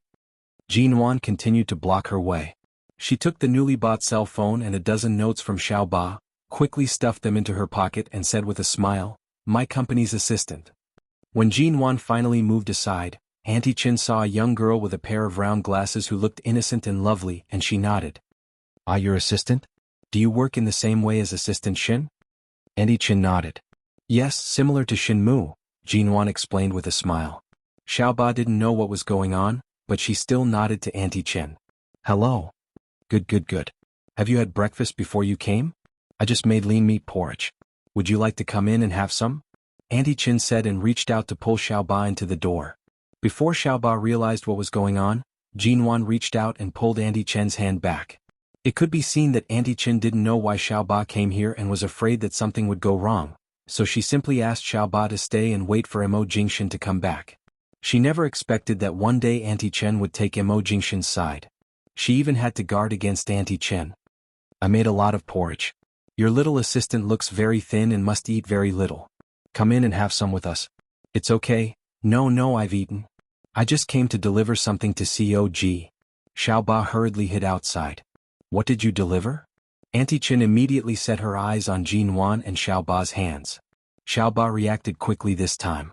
Knowing that she had to help Jinwan cover up the money and cell phone, she suddenly took out her wallet. "I came to deliver a wallet to COG. She didn't bring any money with her, so I brought it to her." "Oh, I see." Auntie Chen believed her. She looked back at the time. It was almost 10:30. She took Xiao Ba's hand and chatted for a while before taking her in for breakfast. After a few minutes of pulling and pulling, the elevator door opened. Footsteps could be heard approaching from behind little Mina. Xiao Ba turned her head, looked at the man walking over slowly, and suddenly felt a bolt from the blue in her head. Emo. When Jinwan saw Mo Jingshan, the fire of hope in her heart was instantly extinguished. Why did he come back so quickly? She hadn't even been able to get out of the room. Noticing the man's gaze, Jin-Wan subconsciously looked away, turned around and stood on the other side of Auntie Chen. Mo Jingshan had come behind Xiaoba. He must have just come back from the company. He was still wearing a black shirt and trousers, and his suit jacket was casually hung on the crook of his arm, looking noble and cold. In his other hand he was carrying a pink bag, in which a delicate flat, long box could be vaguely seen. In the corner of the box she could vaguely see XXX high-end women's lingerie.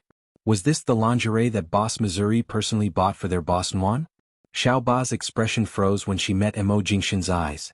So this was CEO Mo's place? Boss had been staying here for the past few days? Chapter 524. Jin-Wan closed her eyes angrily. Good my ass. Didn't you see that your boss was almost under house arrest because of this reason? At this time she still didn't forget to flatter Mo Jingshan and be infatuated with him. Glancing at Xiaoba's quick action of putting away the wallet, Mo Jingshan smiled indifferently. All right. Xiaoba's eyes widened. Ah. Boss Missouri spoke to her. And smiled at her. He smiled and said good to her. The first time she spoke to Boss Missouri was in the hotel. At that time she accidentally ran into him and Jin-Wan. When she opened the door she accidentally ran into Xiao Mo taking a bath, but he didn't look so good at that time. Now he was actually smiling. Seeing Xiaoba's eyes almost falling into a state of madness, Jin-Wan, she realized that it was a big mistake to have an infatuated female assistant by her side. Auntie Chen looked at them. Seeing that Mr. Mo was back, she immediately smiled and turned to continue with her work as if relieved. Jin-Wan stood in front of the door, stared at Mo Jingshan's smiling face, and gradually became expressionless with anger. She couldn't even go home if she wanted to? Mo Jingshan glanced at her, turned to walk in and said indifferently, Don't you want to come in and have a seat? Jin-Wan looked at his back and then at Xiaoba. Xiaoba forcibly suppressed the excitement on her face and hurriedly waved her hands sensibly. No, I didn't know COG lived in your place. If I had known this was your place I would never have come. Jin-Wan, well, I still have something to do in the company. Boss, you should try to win over each other.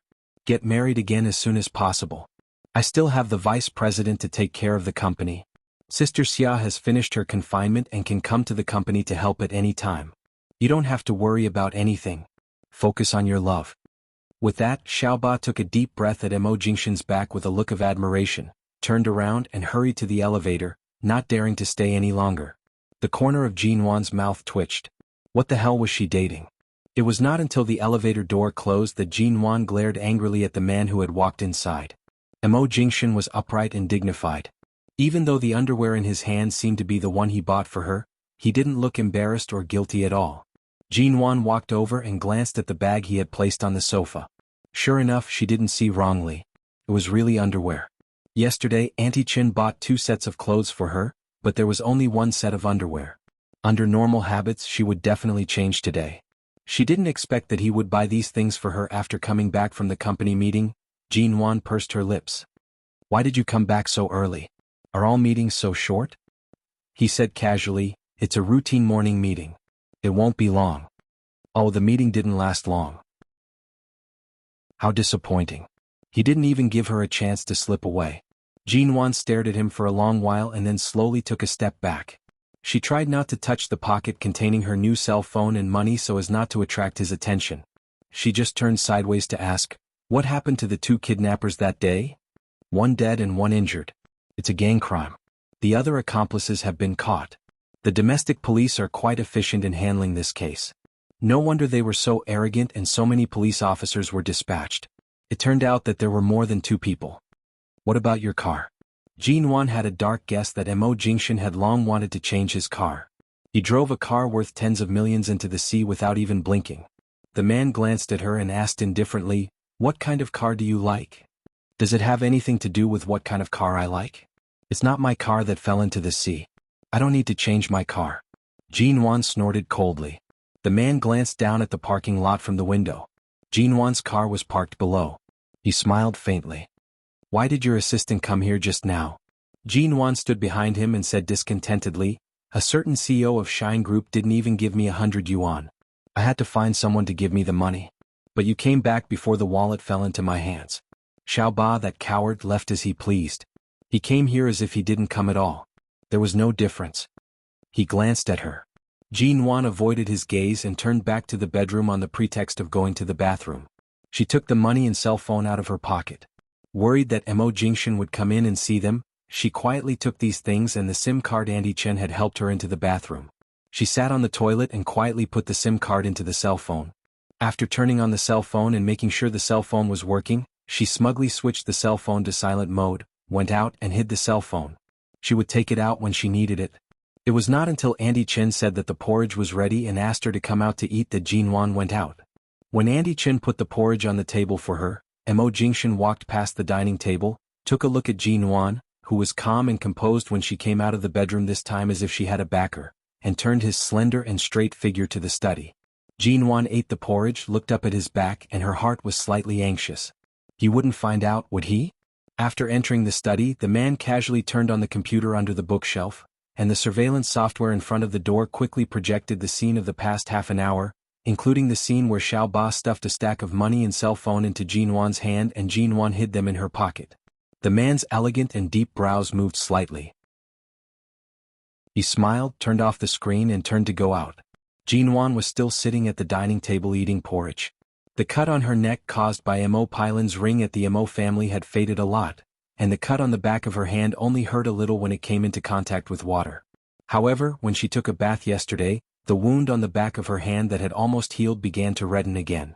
She ate indifferently, but the redness on the back of her hand was very obvious. Seeing that she was completely indifferent to her wound, Mo Jingshan watched for a long time before saying lightly, "After eating, I'll apply some medicine on your hand. Don't touch water for a day." Jin Wan looked down at it. It was a cut she deliberately made in the car. She pursed her lips.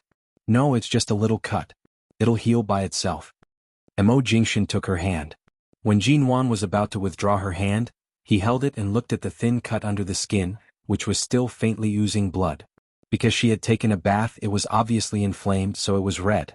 Jin Wan furrowed her brows and was about to withdraw her hand when she raised her head to see that the man said firmly, "You have to apply medicine." Meeting the man's gaze, Jin Wan quickly looked away, but she could not withdraw her hand no matter how hard she tried. Chapter 525. Jin Wan wanted to withdraw her hand but couldn't. She had no choice but to nod, and Mo Jingshan let go of her hand. After dinner, the man really insisted on applying the medicine for her. He forced her to sit on the sofa and raised the back of her hand to face him. When he helped her apply the medicine, his movements were very gentle as if he was afraid of hurting her, but it was impossible for the medicine to not hurt her skin. Jin Wan endured it and did not make a sound. She just pursed her lips and looked at the man whose movements were unbelievably gentle. Knowing that she was uncomfortable, Mo Jingshan did not expose her, but his movements were extremely patient. Andy Chen came out of the kitchen. Seeing this scene, she immediately smiled and quietly returned to the kitchen so as not to disturb them. "I can do it myself." After applying the medicine on her right hand, Jin Wan reached out to take the medicine in his hand. The man held her down. "Don't move." Jin Wan looked at him and did not speak, but frowned impatiently.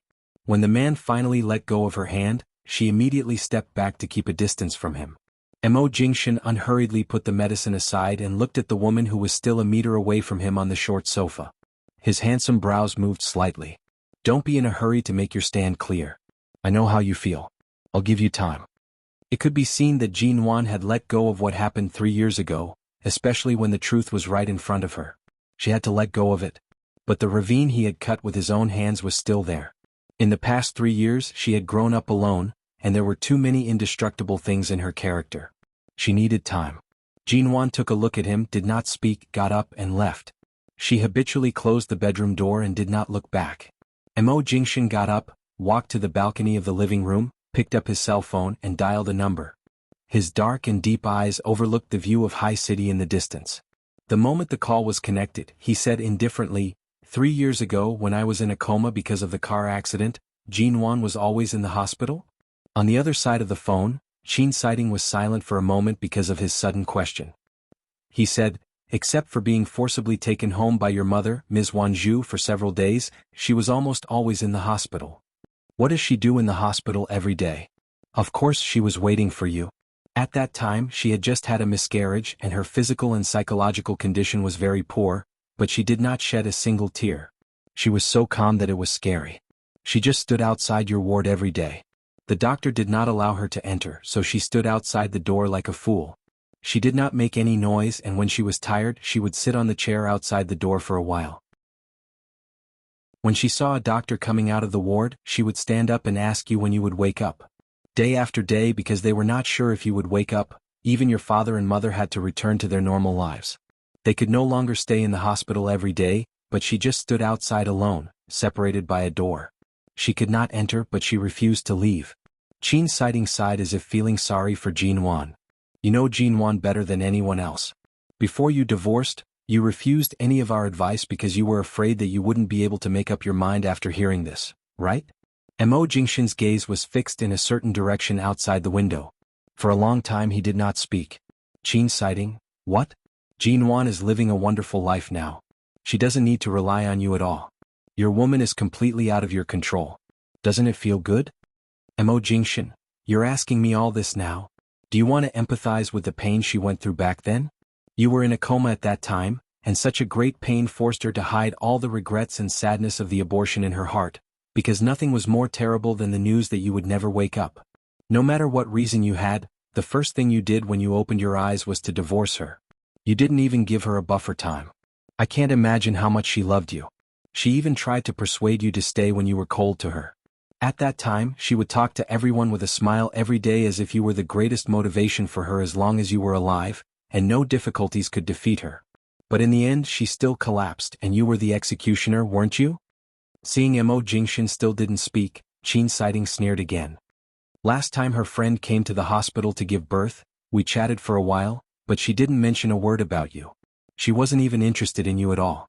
In my opinion, it's hard for you to have any contact with her. It's hard for you to even meet her, isn't it? After a moment of silence, Mo Jingshan glanced at the door not far away and said lightly, well, it's hard. Qin Siding, what? Are you unhappy? Do you want me to go over and have a few drinks with you? Tell me your coordinates and I'll cry with you for a while. Mo Jingshan was expressionless. Aolan International. Qin Siding sneered. You've been living in that place for 3 years. Your wife, who you lost, should be either in the MN group or talking and laughing with others at a business dinner table. Look at you now, you're like a stone waiting for your wife. Who are you pretending to be? Mo Jingshan didn't care about Qin Siding's sarcasm. He hung up the phone and turned his eyes to the closed door of the bedroom. Jinwan had been sleeping a lot these days. It was still noon. She couldn't fall asleep, but she just stayed in the bedroom. He threw his cell phone on the sofa, walked over without any pause and turned the doorknob without any hesitation. This was his place. Jinwan knew that it was useless even if she locked the door from the inside, so she didn't bother to do this.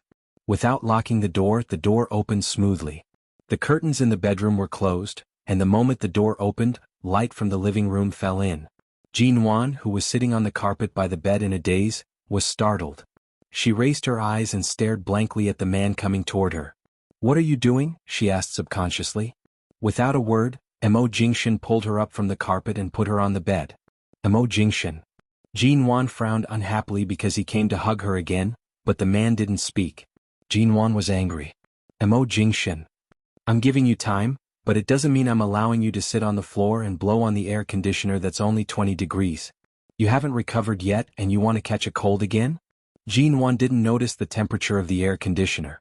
She just felt hot sitting here, so she picked up the air conditioner remote control and pressed it casually. She didn't expect that the temperature would be so low. Chapter 526. Mo Jingshan placed her on the bed and covered her with the quilt. Without a word, he picked up the remote control and adjusted the temperature of the air conditioner to 26 degrees. Then he looked at the woman sitting on the bed. Her fair face was mostly filled with habitual forbearance, and there were no traces of her usual coquettishness in front of him. In the past 3 years she had grown up as he had hoped. If Jinwan used to be a hedgehog who was spoiled by his side and was about to have all her thorns pulled out, right now she was a harmless and lazy cat. She looked calm but had incomparably sharp claws. Qin Siding will come over today. Let him check your head injury. If you don't want to go out, have a good rest in the bedroom. The man sat on the edge of the bed and held her hand. As though inadvertently holding her hand, He placed it on her lower abdomen. This action caused Jinwan to shiver. She wanted to withdraw her hand but could not. She looked at him and was about to speak when she remembered he had mentioned Qin's sighting earlier and couldn't help asking, "Has Dr. Qin been in High City these years? Is he married to Miss Shi?" The man's hand was still intertwined with hers. No. Jinwan clearly remembered that Xiao Lui had failed to snatch Shi Niange away from her. He looked as if he had been seriously injured when he mentioned Shi Niange. Why hadn't Shi Niange and Qin's sighting come to an agreement after so many years? What? Based on Dr. Qin's feelings for Miss Shi, even if he doesn't say it, anyone can see how devoted he is to her. Why hasn't he married Miss Shi yet? Just as she was about to withdraw her hand without batting an eyelid, Mo Jingshan released her fingers one by one. When she shrank back into the bed to guard against him, he curved his lips and raised his brows. "You already know that he's very loyal to his lover? It seems like you've been in contact with each other these years?" It sounded like the man was somewhat displeased. Although it was not obvious, Jinwan could feel it. She retracted her hand, which had just regained its freedom, and placed it under the quilt to avoid the man's touch. She curled her lips and said, "Dr. Qin has always taken good care of me since we were in High City. Later he also took good care of me in Los Angeles. Aren't you good brothers? This so-called brother doesn't want this woman. Since he's not married, it's not too much to help take care of her, right?" The air around the man sitting on the edge of the bed instantly became colder than the air conditioner. He stared at her and seemed to be smiling, but his smile wasn't very happy. "You still have such thoughts about him?" Jinwan looked at him. Even though this man was looking at her without saying a word, his gaze was enough to make one feel as though they were sitting on pins and needles. Even though he was silent, he was still filled with an oppressive aura. She smiled again. For people like Dr. Qin, people who aren't familiar with him will only feel that he's too cold and unapproachable, but after getting to know him, they find that he has the qualities of a warm man. Besides, the profession of a doctor also adds a sacred halo to him, making people instinctively want to get close to him. He has always taken such good care of me. Even though the two of us rarely contact each other, I was the one who took the initiative to call him after returning to China.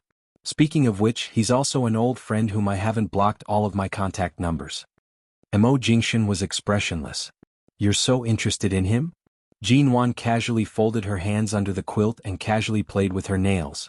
She said slowly and casually, "Originally, I thought that since he has been entangled with Shi Niange for so many years, I didn't have too many thoughts about him. But today you said that he's still unmarried. Maybe I can take the opportunity to throw an olive branch of love at Dr. Qin. Maybe there's really a chance between us?" Mo Jingshan's voice dangerously dragged out. "There's no chance between the two of you." "Why not? Isn't it easy for a woman to pursue a man? Based on my methods, it's not that easy to pursue a man." "No chance? If I haven't tried, how do you know there's no chance?" Jinwan continued to smile. The man by the bedside stared at her with an indifferent expression. His gaze was unkind. However, Jinwan appeared as though she did not see it. Her eyes shone with interest. "Didn't you say that Dr. Qin would come today? In a while, I'll let you see if there's a chance between the two of us." Mo Jingshan unhurriedly raised his handsome brows, calmly watching her. "Did I give you too much time to calm down, causing you to think about all these messy things?" Jinwan also raised her brows. Her gaze seemed to carry a smile, but it was like a hidden cat's claws that revealed a sharp tip. "Weren't you the one who talked about Dr. Qin first?" Mo Jingshan. "If you mention his name again, I'll make you cry on this bed until you can't stop." "You can try." After taking the opportunity to chase Mo Jingshan out of the bedroom, Jinwan laid on the bed and quietly picked up her phone. She had just placed the SIM card in and hurriedly hid it. Now that she took it out, she saw the message that Mr. Vince had sent her yesterday. In the past 2 years, although some of the popular trends in the country had gradually converged with those of 7 years later, such as Weibo and WeChat, there were still very few people who used them.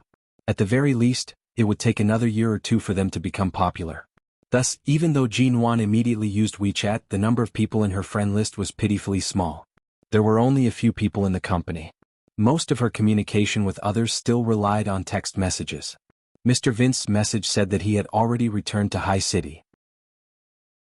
However, this message was not as warm as it used to be. In the past, no matter where he went, after saying his location, he would then ask where she was or what she was doing. However, this time he only said that he had returned to High City, and then there was a full stop. Jinwan glanced at it and did not know what to reply. She also felt that Mr. Vince's attitude recently seemed a little strange. A person who had been rejected by her for 3 years, but whose enthusiasm did not diminish, suddenly began to deliberately distance himself from her overnight. Although he maintained a calm way of interacting with her, he was careful not to be as warm as before. She didn't feel disappointed just because a person who had always been warm to her suddenly turned cold. In the past few years, because he had helped her, she didn't want to hurt him too much. In fact, this was the most appropriate way for her to get along with him. Chapter 527. Hearing Andy Chin calling her from outside, Jinwan got up and went out. I'm going back to High City University to cook for my little son in the afternoon. I'll come back tomorrow. Take good care of yourself. Mr. Amo said that you can't wander around right now, so be good and don't be in a hurry to leave. I'll come back tomorrow to cook for you. Auntie Chin took Jinwan's hand and said, What do you want to eat? Call me when you've decided. I'll come back tomorrow after buying the ingredients. Jinwan nodded. I'm fine with anything. It's not that troublesome. You don't have to work so hard. Taking care of yourself is the most important thing. Auntie Chin smiled and chatted with her for a while before leaving. Jinwan went to the kitchen to pour herself a glass of water. She was about to return to the bedroom when she suddenly heard a knock on the door. She paused. Did Auntie Chin leave something here? Jinwan quickly walked to the door, holding the glass of water in one hand and opening the door with the other. However, the moment she opened the door, she was stunned to see that the person who came in was Chin Siding, who had taken off his white coat and was wearing a white shirt and black trousers. The moment Chin Siding saw Jinwan, he thought he had seen wrongly and took a step back. He raised his eyes to look at the door number and then shifted his gaze to Jinwan's face. Chin Siding? Why was Jinwan here? This is F** King Aolan International. At this moment, the door of the study opened and Mo Jingshin came in. Before Jinwan could say a word to Chin Siding, he reached out to take the 2 bottles of good wine from Chin Siding's hands and then slammed the door with a peng. Jinwan stood by the door. What's going on? Wasn't that Dr. Chin? Mo Jingshin's expression was cold. You saw wrongly. He's just a wine delivery man. Chin Siding stood by the door. But didn't you say Dr. Chin would come today? That man was clearly him. No, is Chin Siding that ugly? Jinwan, Chin Siding, who was still standing outside the door but had heard their conversation through the door. Jinwan glanced at the 2 bottles of wine in Mo Jingshin's hands and paused.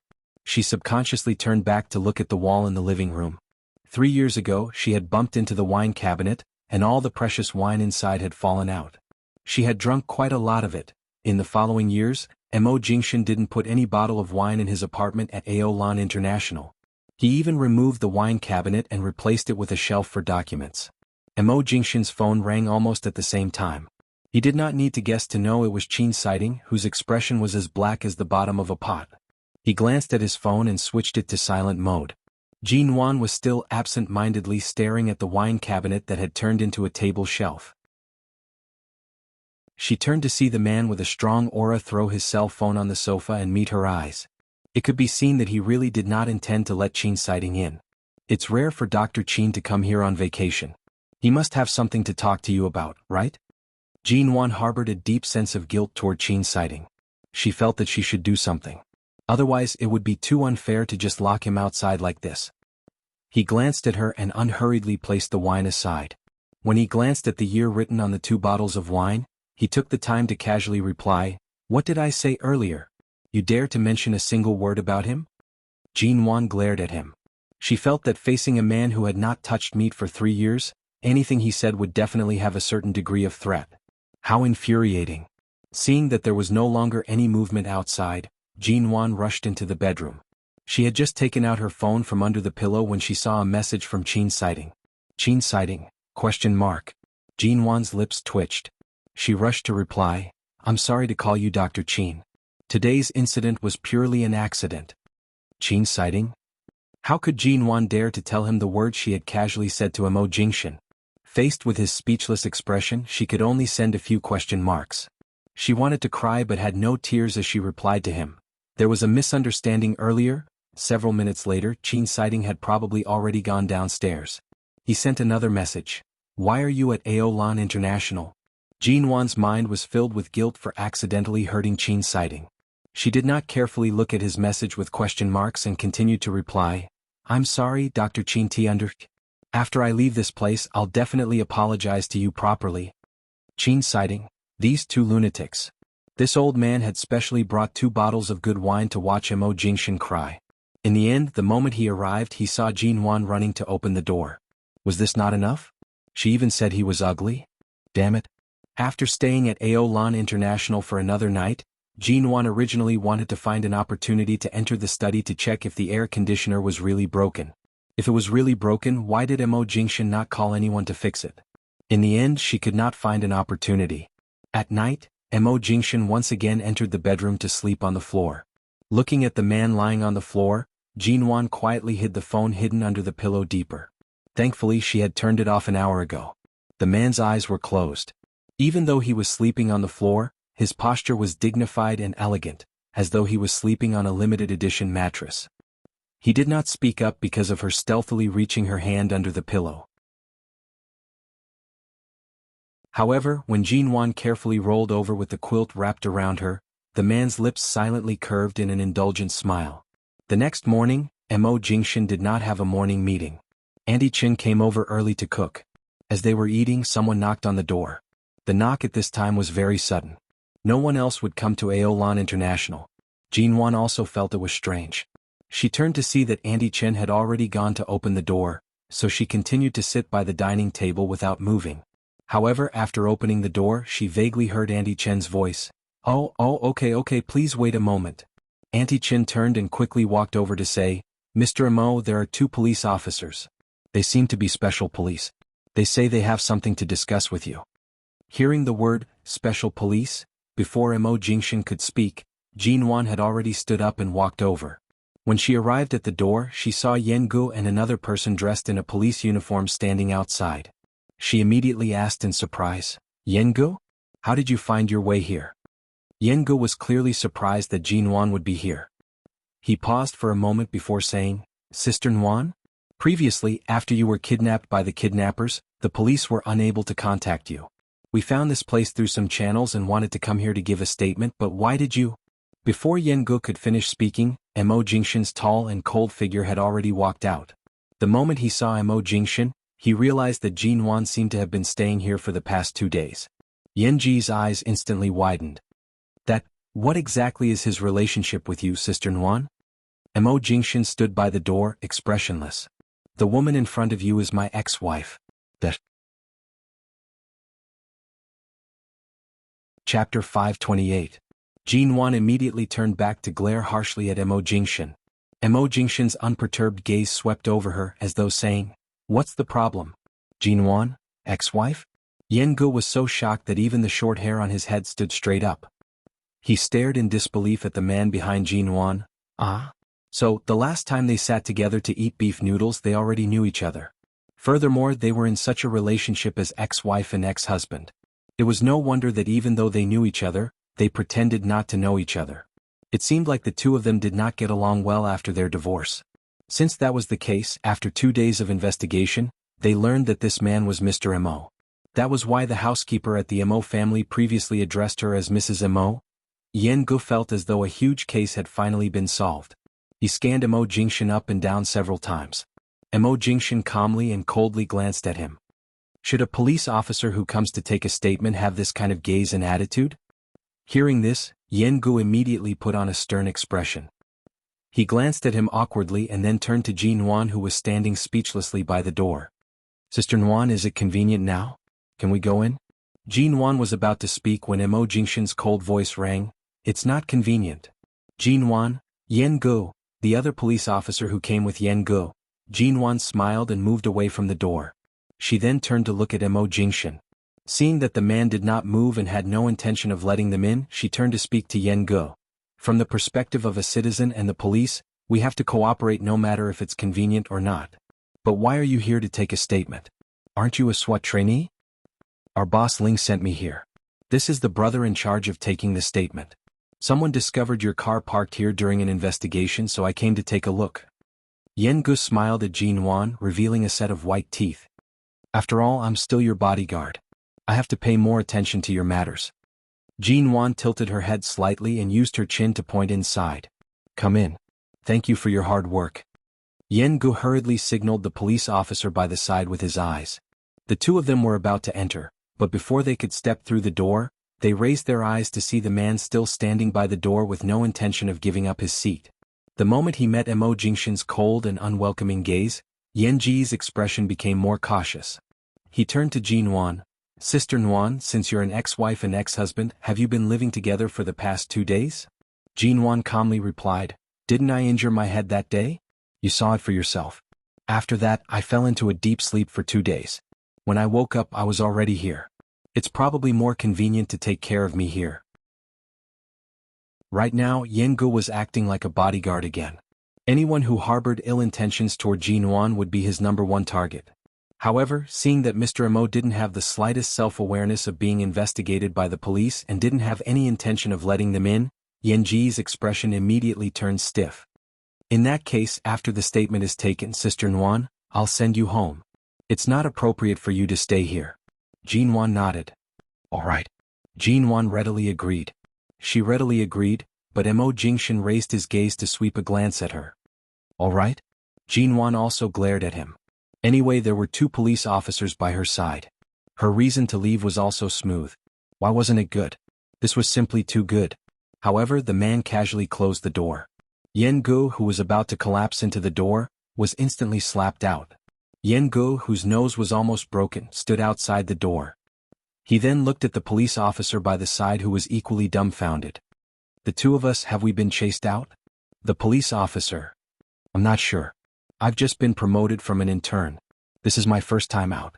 Speaking of which, is it so difficult to take a statement?" Yen Gu. Inside the door, Jin Wan's expression was fierce as she watched Mo Jingshan, who had once again shut them out. She angrily said, "Mo Jingshan, are you crazy? Keeping the police outside? Aren't you afraid of being arrested and interrogated for a few days? Let me tell you, being disrespectful to the police and refusing to cooperate with them is enough for them to arrest you." The man coldly and indifferently said, "Even if you lend them 100 guts, they wouldn't dare." Jin Wan ignored him and reached out to open the door. The man casually placed his hand on the door, not giving her the chance to open it.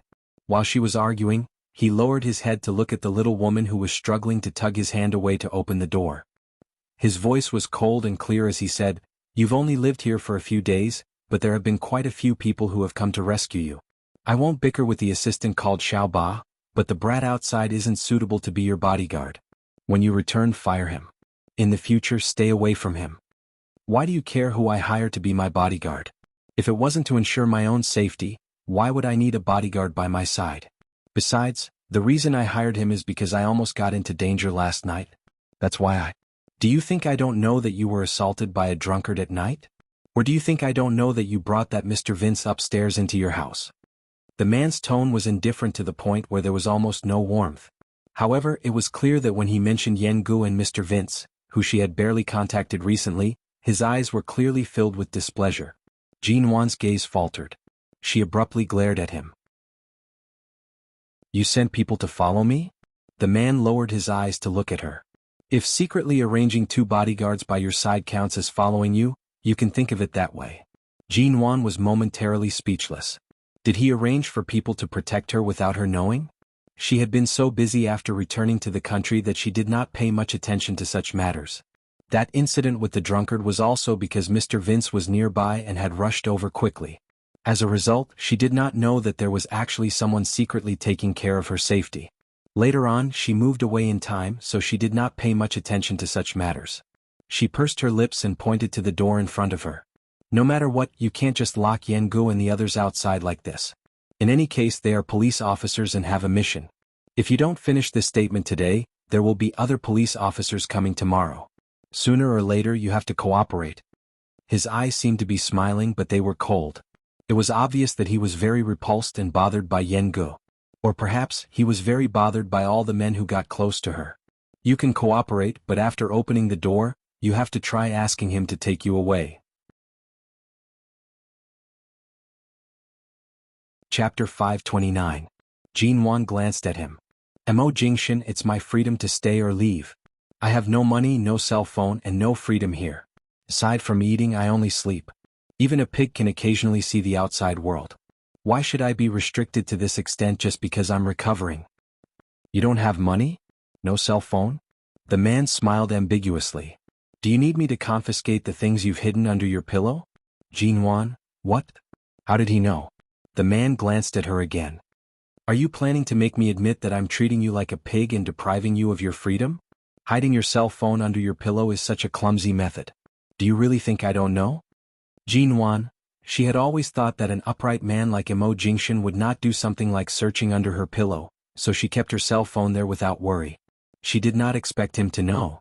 However, in her impression, he had not had the chance to touch the bed she slept on, much less the things under her pillow. Jinwan thought for a moment. At the end of the day, she could only guess that it had something to do with the surveillance cameras in the corridor outside. Aolan International's corridors and doors all had high-definition surveillance cameras. This was not within her consideration. I told you to eat, drink and rest well here. Aside from not allowing you to go out to enjoy the wind, when have I really restricted you? The man's tone was very calm. Jinwan didn't speak. She knew the condition of the wound on her head. Although it wasn't serious and she had been given a tetanus shot before she woke up, to avoid infection, it was indeed for her own good that she didn't go out and see the wind before she completely healed. She quickly ended the topic of hiding her cell phone and pointed at the door. Shall we let them in first? Mo Jingshan glanced at her again. Jinwan shifted her eyes away, refusing to look at him. However, based on his attitude toward Yengu, if she was really brought away by him, it was likely that Yengu would not have a good ending. Yesterday she had already caused Qin's sighting to be locked at the door. Today she had to be more restrained in her words and actions to avoid harming others. There was no need for her to speak. Based on the man's understanding of her, he could tell that she was weighing the pros and cons and decided to keep her mouth shut. Only then did he open the door. Jinwan rushed to open the door. When she opened the door, she saw that Yengu and the police officer were still standing by the door. Seeing that the door was open, the two of them turned to Jinwan in unison. Come in. Jinwan opened the door. The two of them looked at the door again before walking in. When he entered, Yengu saw that Jinwan's complexion was much better. He recalled the day when Mo Jingshan brought her out of the sea. At that time she was covered in seawater and there were blood stains on her head and body. Her complexion was unbelievably pale. He couldn't help but say apologetically, Sister Nguyen, I'm really sorry. That day when you were kidnapped by the kidnappers, the police and I were busy chasing after other people. We didn't expect that you would be trapped. Jinwan raised her eyebrows and smiled disapprovingly. Since you're trying to protect more innocent citizens, I won't argue with you. Aren't you going to take a statement? Let's begin. The police officer who came with Yengu took out a notebook and a recording pen. Jinwan politely invited them to sit down. However, the two of them glanced at the surroundings and then at Mo Jingshan, who, although allowed them to enter, maintained a cold and indifferent expression. Neither of them dared to sit down and only stood in the middle of the living room, planning to quickly take their statements and end this quickly. The two of them asked Jinwan a few questions. After receiving Jinwan's cooperative answers, they turned to Mo Jingshan and asked him a few more questions. Although Mo Jingshan's tone was indifferent and impatient, at the very least he was cooperative. Although his answers were short, Yengu and the police officer who came with him heaved a long sigh of relief. No matter what, their task of asking them to take a statement was about to be completed. After asking all the questions, Yengu asked about Jinwan's injuries that day. The other police officer put away the notebook and then turned to Mo Jingshan with a serious expression. Mr. Mo, your car was salvaged that day. However, the body of the car was badly damaged and the car was seriously flooded. It has already been treated as a scrapped car. However, at that time, you and Miss G were innocently kidnapped. It's really fortunate that you were able to escape in the end. Our police have specially held a meeting to discuss this matter. Regarding your ghost, after we calculate the appropriate compensation price, we will discuss the specific matters with you. However, because your car is really too expensive, the calculation time and the time we have agreed on may have to wait. Mo Jingshan lightly and indifferently responded. And, by the side, Jinwan heard these words. Although the car was not hers, she still instinctively felt her heart ache. Mo Jingshan's ghost was a World Limited Edition commemorative car. Even if the police wanted to compensate for it, if they were to ask for 1/6 of the original price, it would most likely cost more than 10 million yuan. The police would indeed need to discuss this price carefully. They definitely could not fork out so much money in such a short time. Fortunately, the moment Mo Jingshan drove the car into the sea, he had already prepared for the car to be scrapped. He did not intend to haggle with the police over the compensation rights and amount. If he really wanted to haggle over it, the police in High City and some of the directors would most likely cry and bleed. When Yen Gu and the others were preparing to leave, Jin Wan was about to stand up to send them off when she suddenly received Mo Jingshan's gaze. Did he really want her to resign from Yen Ji's bodyguard job right now? There were other people by Yen Ji's side. If she were to directly resign from his part-time job, it would be too disrespectful. Furthermore, although Yen Gu was only a year younger than Jin Wan, he had always taken care of her. Perhaps because he had spent many years in the police academy, he was a very upright and charismatic person. More importantly, he treated Jin Wan very well and was very responsible. She took the opportunity to send them out to chat with Yen Gu and the other police officer with a smile. She did not mention a single word about firing Yen Gu. In any case, she had no intention of quitting. Just as the two were about to leave, the man's cold and low voice abruptly rang. If you want to be a special police officer, then go back and do your job properly. It's best if you practice in a police station or another police department. A job like being a bodyguard doesn't suit you. It won't be of any help to your career as a special police officer. Jin Wan, Yen Ji's footsteps faltered. He abruptly turned to look in Mo Jingshan's direction. Before he could speak, Jin Wan had already quickly grabbed his arm and led him out the door. Seeing Jin Wan tugging Yen Ji's arm out, Mo Jingshan's expression darkened. When they reached the door, Jin Wan raised her hand and gestured for Yen Gu to keep quiet. Go back first. I'll tell you when I return to the company. Chapter 530. No, things haven't reached that stage yet. Jin Wan consoled him. That's right. You've been fired. The man's calm and clear voice rang by the door. Jin Wan abruptly turned to glare at the persistent Mo Jingshan. The man had one hand in his pocket and did not give Yen Gu any chance. His expression was indifferent, but his voice was as clear as his features. What are you talking about? The police officer beside Yen Gu asked curiously. Yen Ji's expression immediately darkened. He was about to flare up when Jin Wan rushed to tug on his wrist, using her gaze to indicate for him to leave first. Yen Gu was clearly unconvinced. For someone like him who had grown up in the police academy and the special forces, even though he knew Mo Jingshan was above him, his unwillingness to submit was still evident. Jin Wan glared at him in warning and poked his arm. Yen Gu suppressed his anger and glanced at Jin Wan with a heavy expression. Jin Wan gave him several glances. Yen Gu endured it and stiffly turned to enter the elevator with the policeman. Only when the elevator brought the two down did Jin Wan turn around. She raised her eyes to meet the man's gaze. This brat has only been your bodyguard for less than a month. His feelings for you are already so deep that he needs to exchange glances with you for half a day before he's willing to leave? The man looked at her. His voice was mild and displeased. Wasn't it too obvious that the vinegar jar was overturned? Jin Wan composed herself. Her red lips curved into a smile as she tilted her head to look at him. She spoke with some pride. This is probably the charm of a person. In the past, when Feng Ling was by my side, weren't there many people who said that she was cold, unwilling to get close to others and never made friends? But not long after, didn't our relationship become very good? Mo Jingshan's elegant brows moved slightly. She was speaking the truth. Jin Wan's personality was not particularly flamboyant, nor was she particularly reserved. She was not deliberate at all, but she had a unique charm that made people instinctively like to get close to her. Jin Wan gave people a comfortable feeling. This was Feng Ling's evaluation of her. In the afternoon, the doctor came to check the wound on her head and confirmed that after days of careful care, the surface of the small bruise on the top of her head had healed a lot. From tonight on, even if she washed her hair with water, there would be no problem as long as she washed it gently. Hearing this, Jin Wan immediately felt that her head was no longer itchy and uncomfortable. These days, she had to wear a waterproof head cover when she showered every day and could only wash the lower half of her hair. As for the top of her head and the injured scalp, they had not been soaked in water for several days. No matter how clean it was, she was still not used to it and was especially itchy. When the doctor left, Jin Wan didn't need to stay up until night.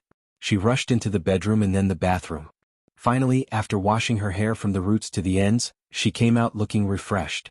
She picked up the bag of lingerie that Mo Jingshan had bought for her, opened it, and her expression immediately darkened. Last night, she was still wondering how a man like Mo Jingshan, with his status, managed to buy her underwear. Who would have thought? What's wrong? The bedroom door was suddenly opened.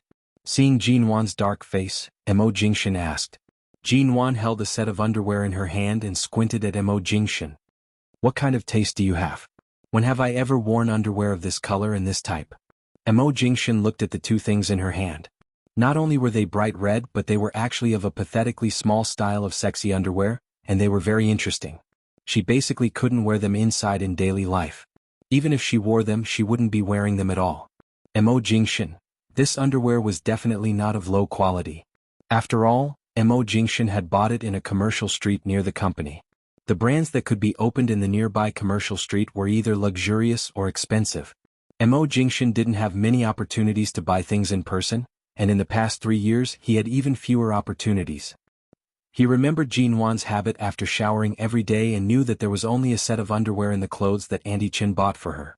To prevent her from making excuses to leave, he left the company after the meeting, casually strolled along the commercial street, and stopped in front of a lingerie store. He really hadn't studied women's underwear much. He only told them Jin Wan's size and asked the shop assistant to pick 2 suitable pieces to wrap and bring them to him. However, he didn't expect that when those young female shop assistants saw a man wearing a suit and tie and exuding the aura of a superior running out to buy women's underwear, they completely misunderstood him. They thought that he was trying to have some fun, so they specially chose 2 sets of this type. Mo Jingshan glanced at the 2 pieces of fabric in her hand. I only told the shop assistant the size. I didn't expect that they would bring out this type. When it came to sizes, no one knew her underwear better than Mo Jingshan. Jin Wan's face burned suspiciously. Seeing that the man was still calm and didn't have the slightest bit of guilt, it seemed that he really didn't deliberately buy it. However, she couldn't help complaining, what kind of mentality do shop assistants have these days? Don't tell me they think that you're keeping a third-rate little star as a mistress and are trying to do something sexy for you? Mo Jingshan smiled. He also didn't expect that these young ladies who worked as shop assistants would let their imaginations run wild. However, although the color of this underwear was a little gaudy, based on Jin Wan's figure and appearance, she would be able to handle it. Mo Jingshan couldn't help but imagine the scene of Jin Wan wearing this set of underwear. His lower body could already faintly feel the blood rushing down. Later, I'll have Auntie Chin buy 2 more sets for you. Then what should I wear now? The man was quiet for a few seconds. Why don't you feel wronged? Wear this first? Jin Wan, only if I'm crazy would I wear this kind of damn thing to walk around in front of you. Mo Jingshan's eyes were smiling as he curved his lips. I don't mind if you walk around in front of me without any clothes on. Auntie Chin, who had just returned from tidying up the study, heard these words and was instantly dumbfounded. She then quickly entered the study to continue tidying up, trying her best to act as though she was invisible. Jin Wan was annoyed. Right now the sky is still bright. I'll go by it myself. The man glanced at her. How are you going? Jin Wan furrowed her brows. The doctor said that the surface of the wound on my head has already healed. I can touch water and go out to see the wind. There shouldn't be any problems. I'm not used to having others buy this kind of thing for me. I'll go buy it myself. Speaking up to here, she paused. She recalled that after showering she had already washed the set. Right now, if she were to use a hairdryer to dry it, it would take at least half an hour. She couldn't just go out without wearing anything inside. The man could easily see through her thoughts from her expression. He smiled ambiguously, clearly patiently waiting for her to put on this set before going out. Chapter 531. Putting it on was as good as not wearing it, but she couldn't just go out like this. After hesitating for a long time, Jin Wan suddenly threw the 2 pathetically small pieces of fabric into the trash can with a look of disgust. The man's smiling expression immediately sank. Jin Wan turned back to the bedroom with a proud expression, went to the bathroom to take out the previous set, turned the hairdryer to the highest speed, and spent 15 minutes to dry it. Then she quickly put it on and came out clean. Mo Jingshan's well-defined fingers gently tapped the back of the sofa. Looking at Jin Wan, who had already put on everything and came out, his elegant and deep brows moved slightly, and he said casually, "You can't wear the other set either?" Jin Wan said unhappily, "The other set is black, and the style and fabric are no different from this one. Anyway, she would never wear it." But she knew that this brand was very expensive. The red set had already been opened and taken out. As for the black set, she should ask Auntie Chin to find a chance to return it and exchange it for some money. After all, it was worth several thousand yuan, enough for Auntie Chin to pay for half a year's tuition for her youngest son. There was no need to throw it away. It's raining tonight and there are still 3 hours before evening. Are you sure you want to buy it yourself in such a short time? The man's tone was extremely indifferent. Although the wound is fine, I can't go too far. I can only stroll in the nearby commercial streets. All right. There is a department store nearby, and there are several commercial streets nearby. It's enough for me to stroll around. She could finally come out to breathe a breath of fresh and free air. As soon as she came out, Jean Wan felt that she didn't want to go back. In the department store near Aolan International, Jean Wan not only bought 2 sets of underwear for herself, but also bought a variety of other clothes and necessities. After all, she hadn't gone shopping for some time. If it weren't for this place, she would have been so busy that she wouldn't have the time to go shopping. Rather than saying that Auntie Chin followed her and helped her carry things, it was more like Mo Jingshan sent Auntie Chin to follow her to prevent her from running around. Mo Jingshan did not go to the company today. Earlier, Shinmu had brought some things for him to sign, so Mo Jingshan did not come in. He had Auntie Chin accompany Jean Wan to buy them. There were many situations in which a woman bought clothes. Some people shopped all day but didn't buy much, but Jean Wan was different. It didn't take her 3 hours at all. She only spent an hour to buy a lot of clothes. She bought whatever she saw that caught her eye. She came out to buy things, not to shop at all. In the past few years, she had been like this even when she was out shopping. She didn't have the time to pick and choose. Her skin and figure weren't very picky about clothes. Any style on her was more beautiful than a model's drawing, so she just took whatever she liked. She didn't have the leisure to compare or try it on. Wrap this up for me, thank you. Although it's the end of summer and it's still very hot, it's going to be autumn soon. Is this trench coat this year's new style? Not bad, wrap this up too.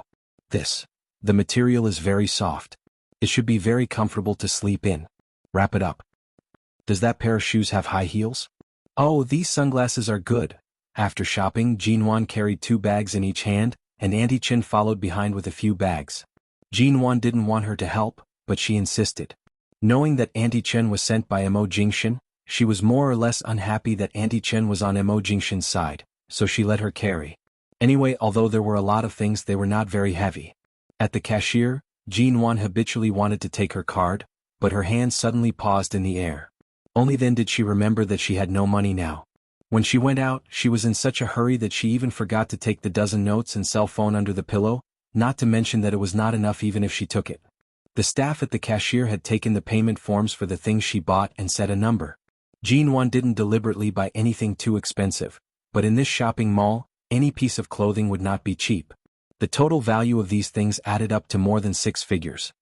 Mrs. Mo, you didn't bring money? Seeing Jean Wan's expression was a little embarrassed, Auntie Chin stood by and asked in a low voice. Jean Wan pursed her lips. For a moment, she wanted to ask Auntie Chin to pay for it and return it to her later, but Auntie Chin's family was ordinary, and there were many poor relatives who borrowed money from her. Her youngest son was in high city and needed money to go to college. How could she have so much money in her card? Jean Wan didn't ask. What if she didn't buy it? She was hesitating awkwardly whether to send the clothes back to the various brand stores when a slender and well-defined finger suddenly appeared in front of her, handing over a black bank card. Jean Wan turned to see Mo Jingshan's calm face, and her embarrassment immediately disappeared. She subconsciously muttered, "It feels so bad to have no money, no card, and no cell phone." Mo Jingshan looked down at her and smiled casually. "Don't you still have me?" With that, before Jean Wan could speak, the man put a white outdoor cap on her head. Jean Wan raised her eyes only to find that most of the light was blocked by the brim of the cap. She could only look up at the man who was much taller than her, and her eyes were full of obvious questions. "Why are you here? If you want to go out these days, try to wear a cap. Although the skin on the surface of the wound has healed, it's better not to be exposed to the wind." The man looked at her wearing a hat and raised her head like a primary school student. His lips curved into a gentle arc. He paid for the cap, took the 2 bags of things from Jean Wan's hand, and took those from Auntie Chen's hand. Seeing that Mr. Mo was so patient and indulgent to Jean Wan, Auntie Chen smiled sincerely. In the past, she rarely went out with them in the Yew Garden, so she didn't know their relationship and development. In the past, Grandfather Mo asked her to keep an eye on them and report to him whether their married life was harmonious or not. That feeling was different from now. After these 2 days in Aolan International, she felt that Mr. Mo really treated Jean Wan differently from others, and now she felt that both Jean Wan and Mr. Mo were rare beauties in the world. Walking side by side like this, people would turn their heads to look at them. Moreover, Mo was usually such a noble and indifferent person. He would personally buy Jinwan underwear and take the time to go shopping with her. Even though Jinwan had never been nice to him, he still doted on her as if everything was so natural and right. Chapter 532. To Auntie Chen's surprise, after she went to the supermarket to buy various ingredients in the afternoon, Mo Jingshan asked her to leave. Auntie Chen asked what about dinner? Mo Jingshan said he would cook. So when Auntie Chen left, she still looked incredulous.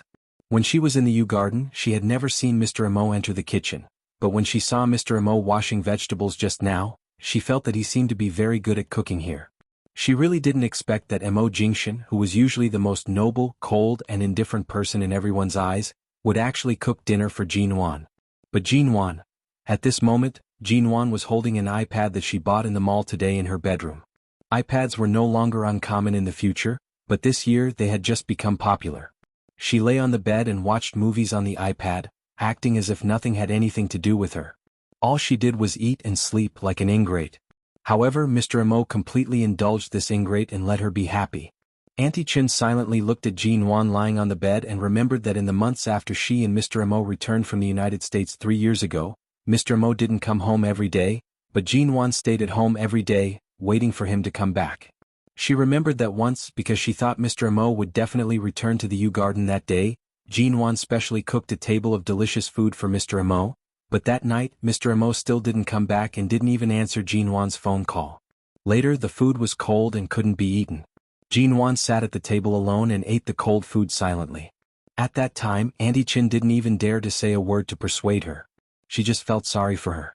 Thinking of this, the thought of feeling indignant for Mr. Mo suddenly disappeared.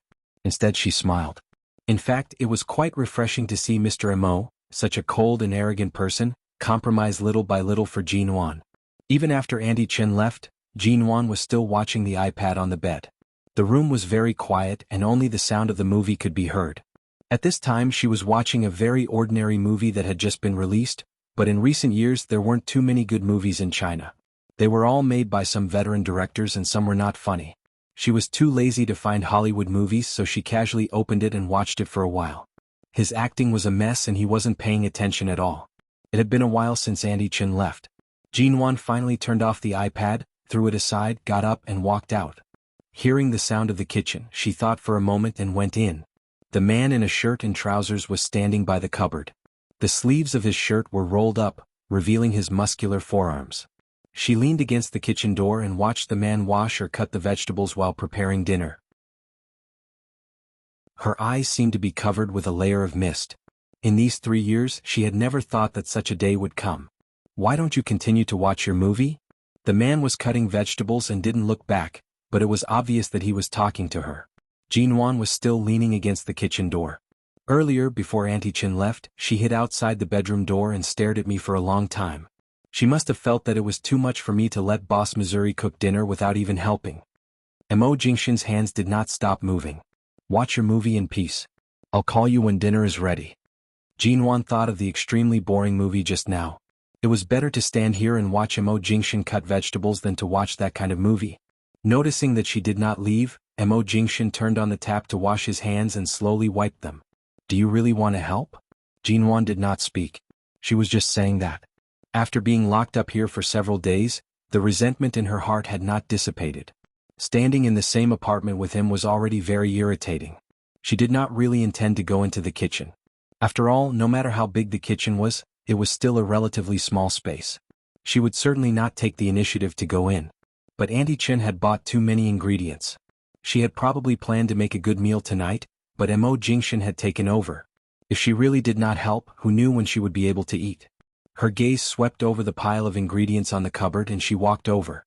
Jinwan was about to say that she would not do anything else but bring the oil, salt, soy sauce, vinegar and cooking wine over and help him make some seasonings, such as sweet, sour, salt, and a small amount of soy sauce for the sweet and sour fish, and various seasonings for the mushroom soup. And she had just walked over and was about an arm's length away when her wrist was suddenly caught by the man. Before Jinwan had time to speak, she was dragged by him and stumbled in his direction. When she hurriedly tried to steady herself, the man had already kissed her. Jinwan was stunned for a moment. When she came to her senses, she hurriedly stepped back and pushed his shoulder hard, but the man held her waist and brought her back. In just 2 steps, he directly pressed her against the counter of the cupboard. Ugh. Jean Wan instantly widened her eyes and tried to step back with both hands and feet, but the man still firmly held her. It was not a fierce and hot kiss, but their lips were pressed together, gentle and intoxicating. But because she subconsciously struggled a few times, the man who was originally very gentle simply pried open her lips and teeth, invaded her and entangled with her. It was like an ambiguous, gentle and forceful invasion, and Jean Wan struggled to push him away and hugged him. It was not until Jean Wan bit him hard that the man's movements paused. He lowered his eyes to look at her cheeks flushed and panting from the kiss. "I'll cook." "What are you doing?" "Ah." Before she finished speaking, a short, low cry followed, and Jean Wan's body was suddenly picked up by him. It was not the kind of hug that wrapped around the waist, nor was it a hug.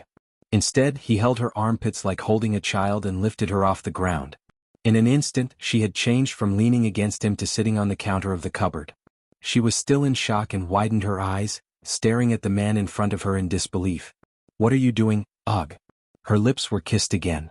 The man was tall and had long legs. He was completely unaffected by her sitting so high. This time, Jean Wan didn't have to be held up by him. She raised her head and was kissed by the man at eye level. She sat on the cupboard. Not far from her was the stove that had not been turned on, and not far from her was the refrigerator. There were some bowls, chopsticks and plates behind her.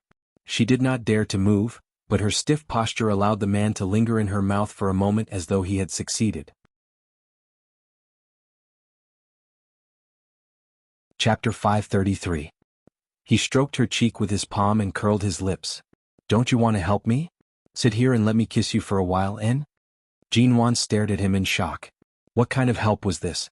Being stared at by the man at such a close distance. Her heart was thrown into disarray. She rushed to push him away. "This is the kitchen, and the cabinet is also." Before she could finish her words, her lips were kissed again. Mo Jingshan's hand moved from her cheek to her shoulder and then to her back. Jean Wan trembled all over, but he did not let go of her. He unhurriedly kissed her from her lips to her earlobe. "Obediently stay here and let me kiss you. That's the biggest help." Jean Wan's eyes seemed to be covered with a layer of water from the kiss. She finally focused her gaze on a certain point on the kitchen wall. The man's hand had already reached over. She immediately shivered and cried out in anger, "Mo Jingshan!" "Jean Wan!" She abruptly slapped the man's hand away from her waist and then pushed him harshly. This man was really shameless to the extreme. Jean Wan felt that she had never seen him so shameless in her 2 lives. How could he have the cheek to act like a gangster toward his ex-wife? However, before she could scold him in anger, the man's kiss landed once more. It was gentle and suppressive, and the kiss was heavy. It was not until a strange and awkward sound came from Jean Wan's stomach that the man finally stopped kissing her. The darkness in the man's eyes had not disappeared. It was clear that he did not want to stop with a simple kiss. However, Jean Wan's stomach was too hungry, and it had already begun to protest. Jean Wan was angry and embarrassed. She rushed to get down from the cabinet when he let go of her, but her feet were still some distance from the ground. She was trying to figure out which direction to jump in when the man's arms circled around her waist. He carried her down and placed her on the ground. This time he quickly let go.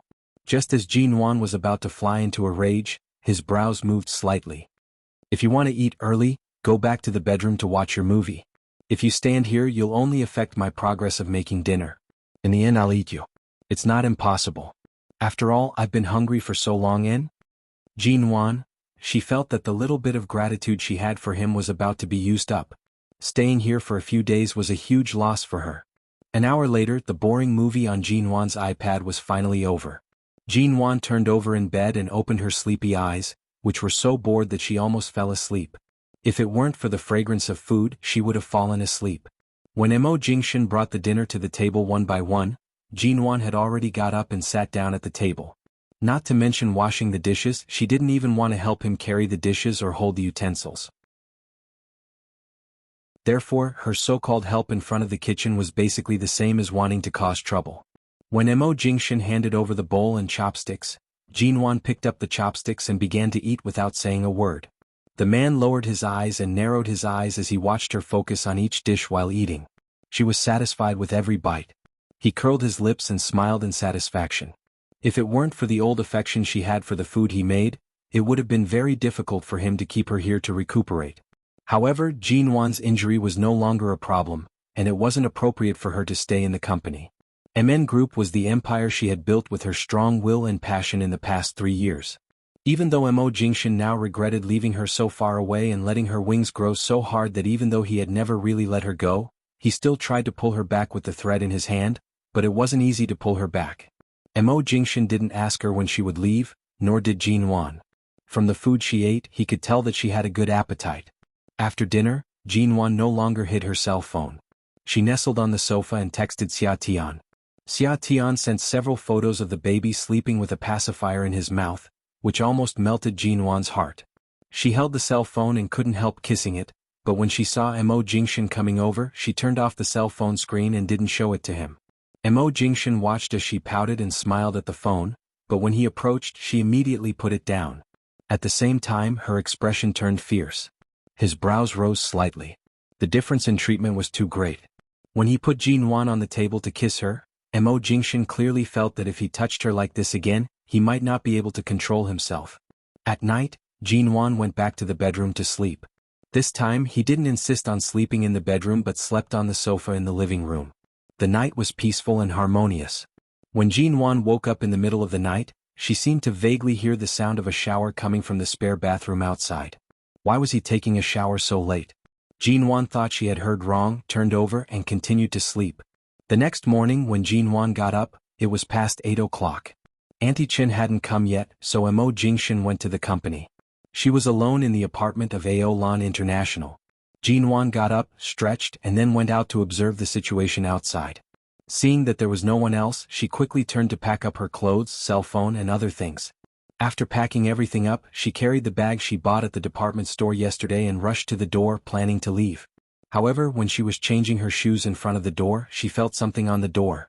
She looked up and saw a white note stuck on it. It was a note written by Mo Jingshan, written with a strong pen. There is toast in the kitchen oven. Leave after breakfast. Jinwan stared at the note for a long time, and her face darkened. She abruptly tore the note down. She could have texted or called him, but he had to stick it here. Was he deliberately making things difficult for her? Shine Group, not far from Aolan International. Outside the president's office, Mo Jingshan had just walked out when his cell phone suddenly rang. He picked up the phone and heard the person on the other end saying, "Mo, Miss G has just left. She took a taxi and left. It seems that she is going back to the west side of the city. Many of her documents haven't been completed yet. I guess she is going back to Yuehu Bay first." After saying this, the bodyguard waited nervously for Mo Jingshan's reply, ready to take orders to intercept her and bring her back. However, there was a moment of silence on the phone, and then the man's voice rang. "All right, I got it."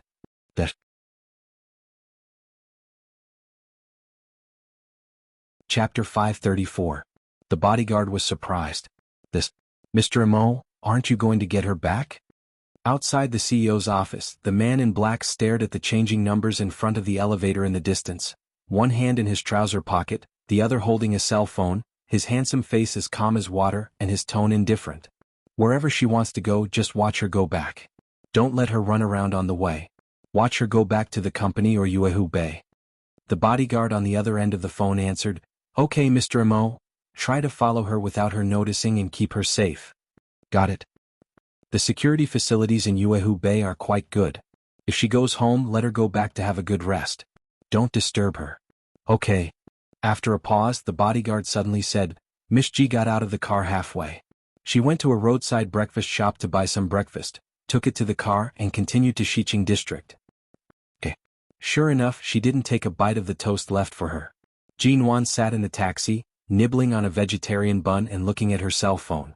When she arrived at Yuehu Bay, she paid the fare, quickly got out of the taxi and walked in.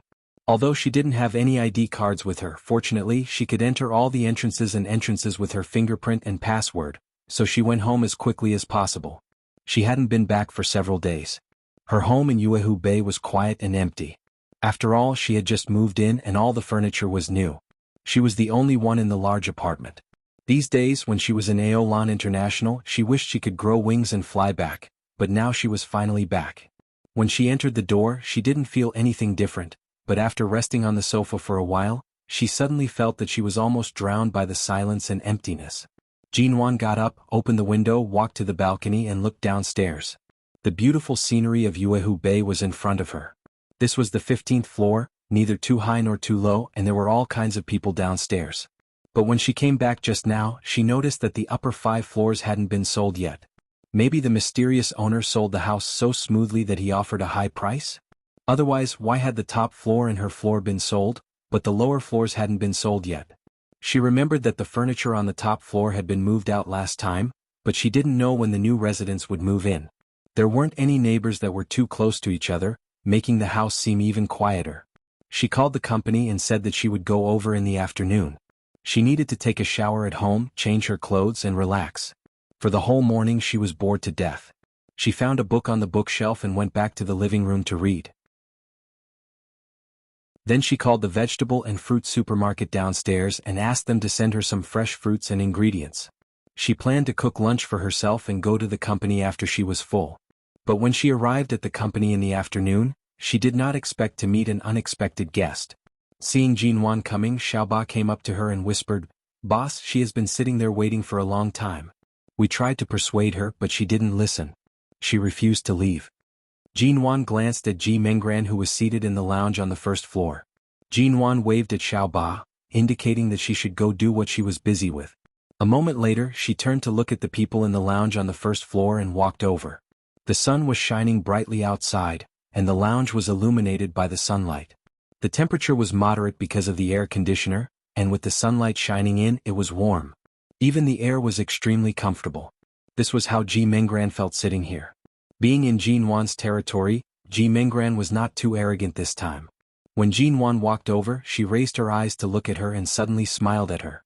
"Sister." This smile and the way she addressed her indicated that she came with a purpose. Jinwan glanced at the time and looked at her indifferently. "What's the matter?" Ji Menggran smiled at her and said, "Aren't I also in the real estate industry now? Our studio is developing well and has become more and more popular in the past 2 months. If you see the performance of our studio in the past 2 months, you must be very surprised, especially in the area occupied, resources and purchase rate." Ji Menggran smiled at her. Ji Menggran spoke slowly. "Especially this month, as far as I know, among all the companies related to real estate in High City, only our studio exceeded the quota at the beginning of the month and has been far ahead of others." Jinwan looked at her calmly, wondering what she was up to. Although MN Group started as a real estate studio, the company's industry chain now covered not only real estate but also the most profitable industries in recent years. In addition, in the past 3 years the domestic housing price had been rising at a frightening speed, so this year had come to a buffer period. Therefore, MN Group's primary goal this year was not real estate but other ways of making profits. However, she did not expect that Ji Menggran would one day come here to demonstrate or provoke hatred. Jinwan sighed in her heart. Now, no matter how much land Ji Menggran's studio bought, it was almost impossible to sell it at a higher price than the original price. It was difficult to maintain the original price. The government had always had a relative regulation policy, and this was the first time in the past 3 years that it had been implemented with great force. Ji Menggran happened to be stuck in this unlucky muzzle, but she did not know it. Ji Menggran smiled. "It's all thanks to Brother Sheng and the big shots of various real estate companies in High City that our studio can develop steadily. In the following days we will continue to work hard. Sister, when are you going to give me the fat piece of meat under your company's name? After all, I don't think you plan to continue working on that project this year, do you?" She was referring to a piece of public land acquired by MN Group a few months ago. It covered a large area, but Jinwan knew that the land could not make a corresponding return this year. In a year and a half, the advantage of the land would disappear, and the price would not rise much. Although it would not make a loss, it would not make a profit, so Jinwan stopped the project and put it aside for the future. She did not expect that Ji Menggran would take a fancy to that land and say it was a fat piece of meat. Did she want to snatch it from her? TSK. It seemed that Ji Menggran was keeping a close eye on her company. Jinwan's achievements in MN Group were a thorn in her side. Everything was done so perfectly that Ji Menggran was so anxious that she wanted to come over and ask to buy that piece of land.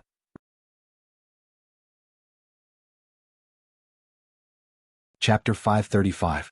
Ji Menggran raised her hand and made a gesture. 200 million yuan.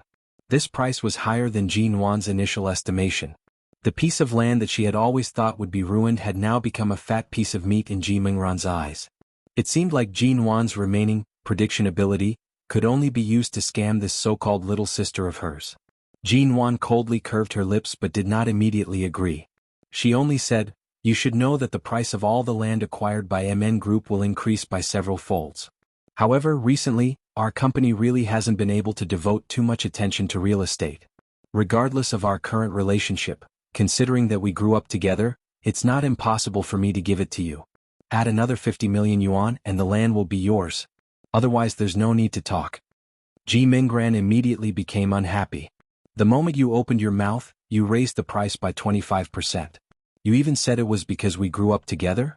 Are you sure you're not scamming me? If you think I'm scamming you, just stand up and leave. No one will stop you. You have to understand that you were the one who specially came to ask for this piece of land. You were the one who came to talk to me. I'm already giving you some face on account of Dad by not chasing you out. Don't tell me you expect me to sell it to you at a loss? Have you forgotten how much I hate you? Being willing to sell it to you is already considering our past relationship. What more do you want?" Jean Wan smiled faintly. Ji Minggran's expression was ugly. "In the past 2 months, our studio has purchased a lot of land. All the liquid funds have been paid out. Right now, we can only take out 200 million yuan. You know, Dad hasn't paid much attention to me these past few years. He won't care even if I'm short of money. Can you just forget about this 50 million yuan on account of the Ji family raising you?" Jean Wan smiled indifferently. "Don't you always have your brother Xing?" Although Xing Yihan was willing to give her money, he had been appearing and disappearing mysteriously recently. Ji Minggran was also embarrassed to say that it had been half a month since they last met. Ji Minggran thought about it and said, "Oh yes, you were out on a business trip during the Dragon Boat Festival and couldn't make it back. You also didn't go back to the Ji family to celebrate the festival with Dad. If you don't have anything going on, why don't you go back to accompany him? You're still talking about nostalgia? I see that ever since you found out that you're not related to the Ji family by blood, you've always had ulterior motives. You don't even have the slightest awareness of being a member of the Ji family." Ji Minggran knew that Jean Wan was already impatient with her. "I'll consider the matter of 50 million yuan. I'll give you a reply in at most 2 days." After speaking, she stood up to leave. If it weren't for the fact that she felt that the piece of land would be the biggest fat piece of meat, she wouldn't have taken the risk to personally ask for it. However, Jean Wan's attitude was better than she had expected, but who knew what Jean Wan was up to? After all these years, Ji Minggran had learned that although Jean Wan didn't seem to be very aggressive, she was actually very powerful. The longer she sat here, the more she would be at a disadvantage. She didn't say anything. Anyway, she was determined to get that piece of land. Just as she was about to leave, Ji Minggran suddenly paused and turned to look at Jean Wan. "By the way, at the Ling Xiao Group's dinner party, sister, you were really outstanding. I didn't expect you to be Xiao Lui's female companion. In fact, I'm very curious. The Mo family isn't enough. How can you get close to the Xiao family? There are thousands of beautiful women in this world. What makes you so seductive?" Jean Wan thought of what Mr. Xiao and Mr. Xiao said at Mr. Zhao's dinner party, as well as something she had suspected at that time. Of course, she never went to verify it, nor did she have the time to contact the Xiao family. She only glanced at Ji Minggran and smiled coldly. "I'm not just outstanding in other places. In the Ji family, aren't you also the one who lost favor?" Ji Minggran's expression instantly turned ugly. "No matter what, Ji Hongwen is my biological father. We are related by blood. Who do you think you are? Until now, you don't even know where your biological father is, let alone whose blood flows in your body." "Really? But in your biological father's eyes, which daughter does he want the most? I don't need to emphasize this point, do I?" Jean Wan still smiled calmly, her eyes cold. To be honest, there was no need to deliberately provoke her. After all, to a person like Ji Minggran, any effort was not worth it. Ji Minggran's expression stiffened. Today they were here to discuss that piece of land. She could not throw away this piece of fat meat that Jean Wan had promised to sell to her because of a momentary quarrel. Ji Minggran suppressed the unhappiness in her heart and smiled carelessly. "Then I'll have to trouble big sister to take into account that you stole my father's love from me when I was young and give me that 50 million yuan.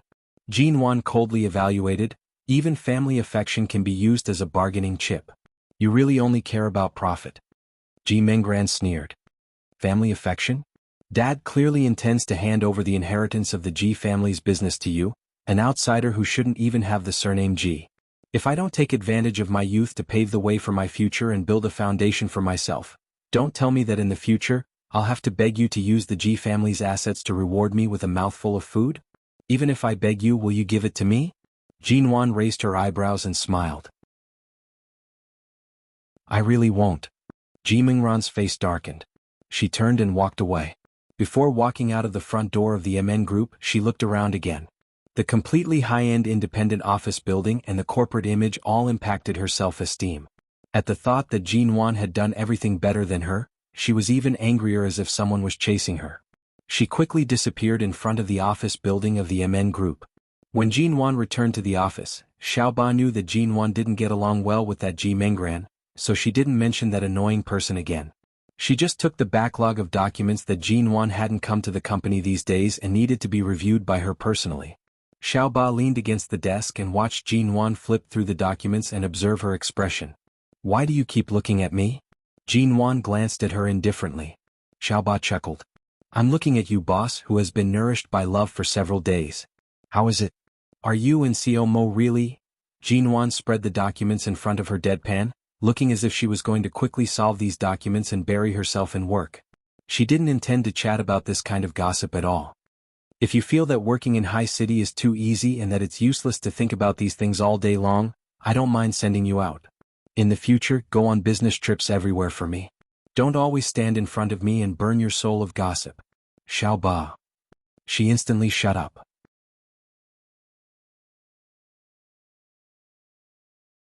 Chapter 536. At night, Jinwan returned to Yuehu Bay and slept on the big bed alone. She closed her eyes in the dark but couldn't fall asleep. It took her 3 years to adapt to living alone. However, Mo Jingshan used 3 days to break this habit. She had only slept on the floor next to him for 2 nights, but strangely, Jinwan felt as if something was missing. As her thoughts ran wild, Jinwan eventually drifted off to sleep. The next morning when he woke up, he felt uncomfortable all over his body. Although he had fallen asleep, he didn't sleep well. When he sat up, he felt that his shoulders and cervical spine were a little sore. It was probably because he had maintained a fixed position to fall asleep. Jinwan went downstairs for a morning jog. Her neighbor, who was jogging and exercising downstairs, greeted her out of habit and asked why she hadn't been seen these 2 days. Jinwan smiled and said that she had been out recently. She ran 2 laps back downstairs and saw the aunt living on the 7th floor chatting with someone. She greeted her out of habit and was about to go upstairs to take a shower and get ready for work. But when the aunt saw her, she suddenly turned around and asked warmly, Miss Ji, are you out for a morning jog again? By the way, the last few times I met you, you were in a hurry to get ready for work, so I didn't have a chance to talk to you. How old are you this year? Jinwan took a look at the aunt. 24. Oh, you're already 24? I thought you were less than 20. Are you married yet? No. She didn't have anything to say to anyone, let alone a warm neighbor who didn't know much about her. That's good. That's great. My son came back from studying abroad 2 days ago. He's studying for a PhD in finance. He's 28 years old this year. He used to do financial analysis for a large enterprise abroad. His annual salary is not bad. You can see that I live in Yuehu Bay. My son's height and appearance are also good. He's definitely a good match for you, Miss Ji. I'll introduce my son to you. Do you two want to consider a blind date? Jinwan? Ah. Blind date. After you moved here, I've been observing you for a long time. You usually go to work, stay at home, or run downstairs in the morning. You are very polite and greet us when you see us. I can see that you are a girl with healthy habits and good quality. My son is coming back and I haven't found a suitable girlfriend. I wanted to tell you a few days ago, but you haven't been around these days. Today you finally come. Jinwan pursed her lips and forced a smile. Andy, this is too sudden. Besides, a blind date is not suitable for me. If your son is so outstanding, there must be many outstanding girls who are worthy of him. I'd better forget it. Besides, I'm quite busy. My son is also busy, but you young people still have to get married no matter how busy you are. The auntie took her hand and gently patted the back of it to stop her from leaving, and then said, Anyway, aren't you single? We all live here and we'll see each other all the time in the future. We can gradually cultivate feelings. The first step is to get to know each other. I don't mean anything else. I just want you to get to know each other. Then when your son comes back, let's get to know each other when we meet downstairs. I have to go to work later. I'll go back to take a shower. Jinwan said and was about to leave. Don't go. Let's exchange phone numbers. My son will return to High City tomorrow. I'll make an appointment with you then. Let's go out for dinner, okay? The auntie was too enthusiastic and kept holding Jinwan's hand. She often saw this neighbor. Some time ago, this auntie had given Jinwan the soy milk she made herself in the morning. Jinwan couldn't refuse her too thoroughly, but she really couldn't do a blind date. In order to get away in time, she left the company's business card with her work number to the auntie and didn't give her her private number. Then she quickly entered the door. Jinwan thought the auntie was just on a whim, but she didn't expect there would be a follow-up. The next day, Jinwan had just gotten off work and walked out of the company when she suddenly saw someone waving at her in front of her. She looked up and saw the neighbor auntie waving at her excitedly. Jinwan walked over. "Auntie? What are you?" The auntie said with a smile, "I know you work here, but I don't know if it's inconvenient for you to answer the phone at work, so I didn't call you directly and just waited here. Come on, get in the car. My son will drive you to dinner." Jinwan paused and turned to see a blue high-end sports car behind the auntie. At this time, the driver's door opened, and a young man in a casual suit got out of the car and smiled politely at her. "Hello. Jinwan." "Hello." Then Jinwan had to get in the car despite all her excuses, and the auntie held her hand and chatted warmly for a long time in the car. They had booked a delicious French restaurant in advance. It was not on the west side of the city, but in a very prosperous area in the center of High City. After entering the restaurant, the auntie said that she would go out to make a phone call with a knowing look, and then left them staring at each other. Fortunately, the auntie's son was not a young man who had never seen the world. He took the initiative to introduce himself and then told her about his situation. He had just returned to China and hadn't found a job in China yet, so it was not very stable for the time being. If it weren't for his mother forcing him to introduce a girl to him, he probably wouldn't have any plans to go on a blind date or have a girlfriend, but he had a good first impression of Jinwan and hoped to get to know her first. The auntie's son was very measured in his speech, neither arrogant nor impatient. He didn't talk too much or too little. He was indeed a very good man in all aspects. As a result, Jinwan chatted with him a little longer. Later they talked about the changes in the business and financial situation at home and abroad. They got along well, and the expression on her face gradually relaxed and she even smiled. Shine Group. A man stood in front of the window when he suddenly received a photo sent by a bodyguard on his cell phone. He opened it and saw Jinwan smiling like a flower sitting opposite a man. Mo Jingshan still stood there, and all his eyes fell on the smile on the woman's face until his cell phone rang. He picked it up. The bodyguard on the other end of the phone said, "Xiaomo, Miss Ji seems to be going on a blind date with a young man tonight."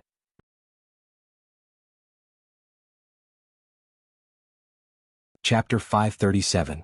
Before leaving work, Shenmu was preparing to deliver 2 documents to the CEO's office. He knocked on the door and entered only to see the man standing before him. His posture was ramrod straight, and his aura was extraordinary as usual. Due to his afternoon work, his shirt was buttoned up to the top, and his attire was neat and tidy. In the past 3 years, Mo Jingshan had been working in the company. Shenmu walked in and placed the documents down. However, for some reason he felt that the temperature of the air conditioner in the office was too low. He turned to look at the numbers on the air conditioner. It was the same as usual and had not been adjusted to a low temperature. "COMO, are you still going to the dinner at the hotel on Hai Tai Street?" Mo Jingshan placed one hand in his pocket. His expression was calm and his tone was mild. "Yes." It was just one word, but why did it make one feel as though they were in an icehouse? It was chilly. Shenmu did not dare to ask further. He left to arrange the time for the dinner with the secretary. After leaving the company, Shenmu silently followed behind Mo Jingshan. The man in front was cold and distant, and his footsteps were steady. His movements were relaxed and steady as he opened the car door and entered the car. After sitting in the car, he casually arranged his expensive and exquisite cufflinks. Everything was the same as usual. However, the atmosphere was strangely cold and solemn, causing Shenmu to not dare to say anything unnecessary. Mo Jingshan sat in the back, his long legs naturally spread apart. He turned his head to look out the window, his gaze cold and indifferent. It carried a hint of unfathomable profoundness. As the car passed by a busy commercial street, it stopped for half a minute near a French restaurant when it encountered a red light. Mo Jingshan's gaze swept toward the transparent glass windows of the French restaurant. In an instant the car was terrifyingly quiet. The air in the car seemed to have frozen. Shenmue carefully glanced back through the rearview mirror. Noticing the direction Mo Jingshan was looking in, he also turned to look toward the French restaurant. Jin Wan had been sitting in the restaurant chatting with the Auntie Sun for more than an hour. At first, they were somewhat reserved, but as they chatted about various interesting things in the business world and the financial world in America, they gradually lost track of time and no longer felt awkward. They chatted and laughed. The Auntie Sun's impression of her gradually increased, and Jin Wan was also full of smiles. Even though it was the first time they met, she did not feel too awkward. However, after chatting for so long, when the waiter brought a plate of fruit salad, Jin Wan glanced at the time and jokingly said, "It's really inappropriate for the auntie to leave with the excuse of answering the phone. She's actually been answering the phone for almost 2 hours." The Auntie's son also glanced at the time and smiled. "For the past few years, my mother has been trying to find a girlfriend for me, but I've been abroad studying and working. I really can't find the time. 2 years ago, I did have a girlfriend, but because of our different personalities and different horizons, our relationship fell into an impasse. After we broke up, I didn't even think about it. My mother is half a world away from me, and no matter how long her hands are, she can't reach out to me. In the end, I didn't expect her to make arrangements for me as soon as I returned to China." Speaking up to here, the Auntie's son smiled. "But Miss G, you're really outstanding. To be honest, I have a good impression of you. If you also have a good impression of me, the two of us can slowly get to know each other after this meeting. Whether or not there will be any sparks will depend on fate. I won't force it. I can also see that you don't seem to be very interested in this kind of matchmaking." Hearing his words, Jin Wan responded more naturally and generously. "That's right. Everything depends on fate. There's nothing wrong with being friends. Feelings can't be forced." The Auntie's son looked at her for a while and said, "Miss G, do you have someone in your heart?" Jin Wan had just picked up a glass of water and didn't move because of his words. She quietly drank the water slowly and then put the glass down. Seeing that she didn't say anything, the Auntie's son didn't ask any more. He saw that Jin Wan was full, and the two of them had indeed been chatting here for a long time. During this period, Jin Wan didn't just chat like other girls and was too shy to eat. However, from the moment she sat down, she occasionally drank some water, cut the steak, or ate some fruit. Everything she did was natural, and her every movement was between an elegant mature woman and a fashionable young girl. He said with a smile, "My mother should have returned to Yuehu Bay. She said that you also live there now, so it's not too far-fetched for me to send you back, right?" I really didn't say no. Just now, my friend sent me a message asking me to go to her place tonight. In a moment she will send someone to pick me up. I won't go back to Yuehu Bay tonight. I really don't need you to send me back." Jin Wan raised the cell phone she had just received, shook it gently at him and smiled again. The Auntie's son nodded. "Okay, then when the person sent by your friend arrives, I'll send you to the car. I'll leave after you leave." Outside the restaurant, Shenmue looked at the scene of the man and woman sitting at the table by the window, talking and laughing, and couldn't help swallowing slowly. Mr. Vince had just left, and now a bodyguard had come. The bodyguard had left. Was this a blind date again? Miss G really had a lot of peach blossoms now.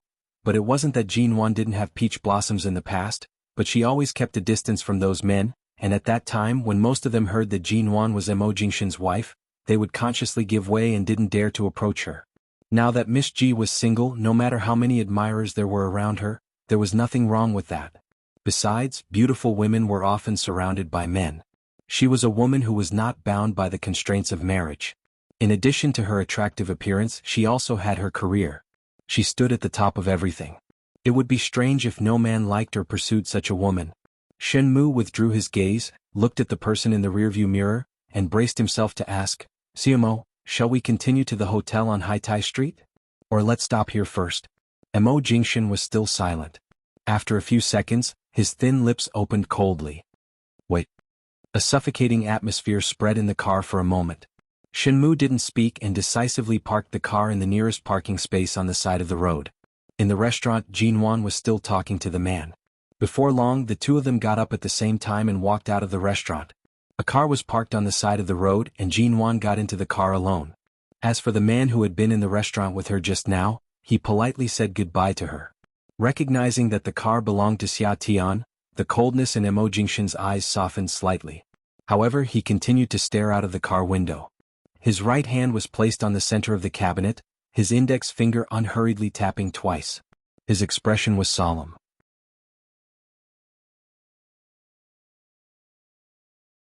Chapter 538.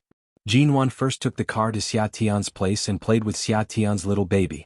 She originally planned to stay at Xia Tian's place that night, but she did not expect that Xia Tian's little policeman would come back. Although there were guest rooms here, the dog food of a family of 3 was much harder to swallow than that of a couple. Jinwan took a taxi back to Yuehu Bay. Jinwan's daily life at home and at the company lasted for another week. In the morning she went for a morning run. In addition to meeting the neighbor auntie, she occasionally met the auntie's son and chatted with him twice during the morning run. On Friday, Jinwan had just finished running and went home to take a shower. Before she could rest, she suddenly heard her cell phone ringing. She picked up the cell phone and took a look. It was from the company. It was only past 7 o'clock. Why was there a call from the company? COG? It was Manager Zhou, the head of the company's planning department. What's up? Why are you calling so early? Manager Zhou's voice was anxious. COG, when will you arrive at the company? Are you at home or on the road? I'm about to change clothes and go to the company. What happened? Here's the thing. Last week, our planning department had a new idea about the reconstruction of the stadium, but we only came up with a simple cylindrical simulation map. However, our intern staff got it mixed up and sent the new unconfirmed simulation map to the construction department of the stadium. Today, we saw that the construction department has built the stadium according to our new simulation map, but the actual location can't be connected with the original map of the stadium, which means that this map has caused a huge engineering mistake. Jinwan's hand, which was about to open the wardrobe to get clothes, paused and her face became serious. How could you find such a big problem only after a week? We didn't expect that the intern staff would mix up the map and send it to the construction department. At that time, Shine Group gave all the planning to our MN Group, so now the construction department is building according to our map. This map is only a small area, but now it has to be demolished and rebuilt, but the loss is not small. In addition to the loss of at least tens of millions of yuan, it will also affect the foundation that has been built. I don't know what to do. Listening to his tone, Manager Zhou was really worried. He probably didn't sleep all night.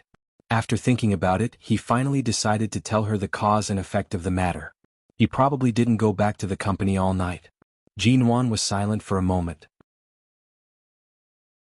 Although the Shine Group was involved in the stadium project, they basically only provided financial and human support, and all other technical and planning tasks were handed over to the MN Group, which was equivalent to the Shine Group handing over this important task to the MN Group. Now that this mess had occurred, the money lost was not important. However, if the foundation that had been laid was affected and the construction had to be restarted, even if the stadium was built in the end, the government would know what had happened in between. MN Group was equivalent to losing face in front of the government. Such a serious engineering and planning mistake was almost unforgivable. I'll be right there. Wait for me at the company. Jinwan hung up the phone, changed her clothes and went out. Manager Zhou came in with a pile of documents from the planning department, including those of the interns, and put them on Jinwan's desk. There was still half an hour to go to work, but the two had been busy in the office for a long time.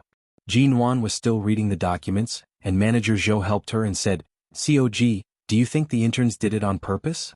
The few interns who joined the company this year have very ordinary backgrounds, and their families are also very ordinary. They are all short of money.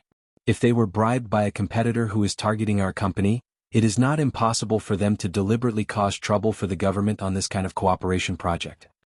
Jinwan did think of this, so she asked Manager Zhou to give her the documents of these interns. She didn't respond, just looked at the documents on the desk, pursed her lips and said nothing. Manager Zhou said again, "Alas, what have we done?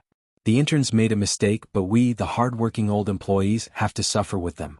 If we don't handle this well, I'm afraid we'll all be implicated." Jinwan snorted. "Be content. I'm still trying to help you. If I just stand aside and push the blame to the planning department, you'll be scolded by the leaders of the government. Then you won't have the mood to complain anymore." Manager Zhou shrank his neck. "COG, you're really kind to us, but it doesn't seem realistic if you want to handle this alone." "No matter whether it's realistic or not, someone has to stand up," Jinwan said lightly. It wasn't until the morning that she found out what the problem was. In the afternoon, the government and the construction bureau asked for a meeting to talk about the current progress of the construction. Jinwan found out the reason. It was true that the interns were bribed by some competitors, but this reason was not enough to explain to the government. If the company couldn't be careful and couldn't even prevent this kind of thing, it could only be regarded as the weak. No one would sympathize with the weak, let alone the strict boundaries between the business and the government. At 3 o'clock in the afternoon, Jinwan sat in the car looking at the extra design drawing, thinking about a solution to this matter. Although the meeting today didn't say which mistake in the project was to be dealt with, even if no one had found out about this matter for the time being, if she didn't take the initiative to speak out about this matter and try to reduce the loss as much as possible, this mistake would only be greater in the future. Because this meeting was not only requested by the Construction Bureau but also proposed by the government, this meeting was not held in Shine Group but in the office hall of the government. After arriving, Jinwan walked into the main hall. Many leaders were already in place, and the others had sat down step by step, leaving only Jinwan and Mo Jingshan. At present, only the 2 seats closest to the leaders of the city were empty.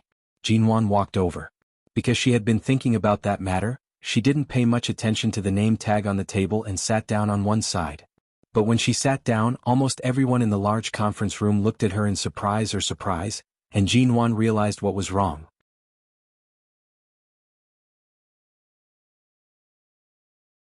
Chapter 539. Jinwan glanced at the conference table. Of course, she was sitting in the wrong seat. The nameplate in front was written in gold lettering, Shine Group. On the other hand, the name MN Group was written on the other hand of the city leader. Jinwan rarely made such a low-level mistake, but because she was a little worried today, she made such a mistake. Although it was not a big problem, it was really shameful. Jinwan was embarrassed and was about to get up, when a low voice suddenly rang beside her. "Sit there." Jinwan turned her head and saw that it was Mr. Mo, the CEO of Shine Group, who had come to the conference room. She hadn't contacted him since she slipped away from Aolan International, and it was the first time they met after so many days. Jinwan took a look at him and was about to get up again, but as soon as she left the seat, an irresistible force suddenly came from her shoulder and pulled her back. The man said calmly, "It's the same wherever you sit. COG rarely takes time to have a meeting. There's no need to make trouble. Just sit down." Jinwan looked away and said nothing. Mo Jingshan also smiled, moved his hand away from her shoulder, and sat down on the seat on the other side with the name MN Group.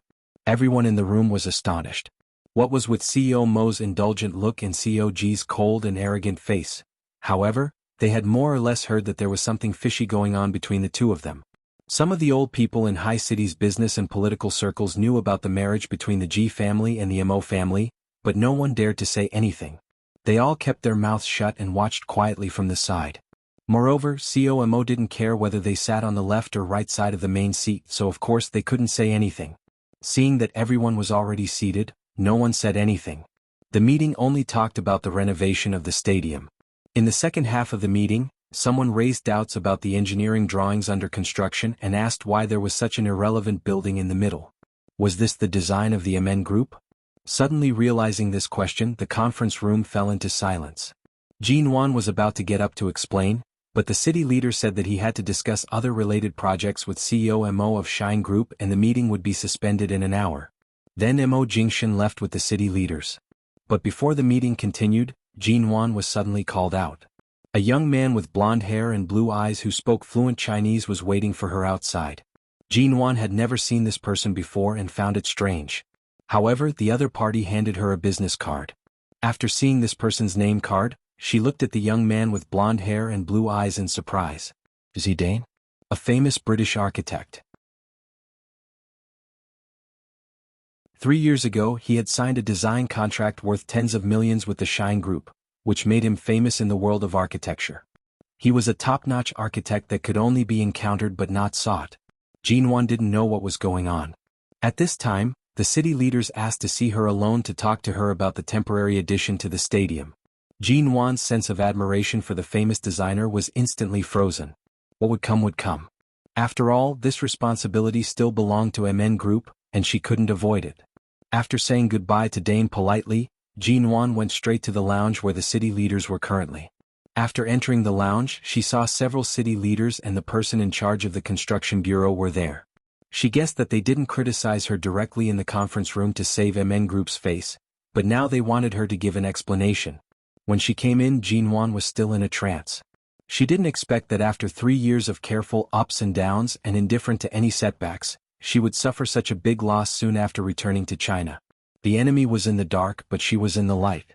MN Group had just moved its headquarters back to China, and there were still people who disliked it and wanted to drag MN Group down with them. Just as she took out the plan and design drawings that the intern staff had mistakenly sent to her and was about to give an explanation, the door of the lounge was knocked again and someone came in. "Sorry to disturb you. I'm Dane, the architect of MN Group. The mistake I made may affect the reputation of COG and MN Group, so I came here to have a look." Dane came in, stood directly next to Jean Wan, and took the two plans and design drawings from her hand. Jean Wan was surprised. Dane had never cooperated with her company. It was said that the only Chinese company that had cooperated with Dane was Shine Group. He had never met this designer before. Why did he suddenly appear here to help her solve this problem? Jean Wan turned her head and was about to speak when she suddenly saw the cold and tall man coming in from the door of the lounge. Mo Jingshan entered but did not plan to sit down. He ignored the person who was politely leading the way and inviting him to sit. He placed one hand in his trouser pocket and leaned against the door behind him.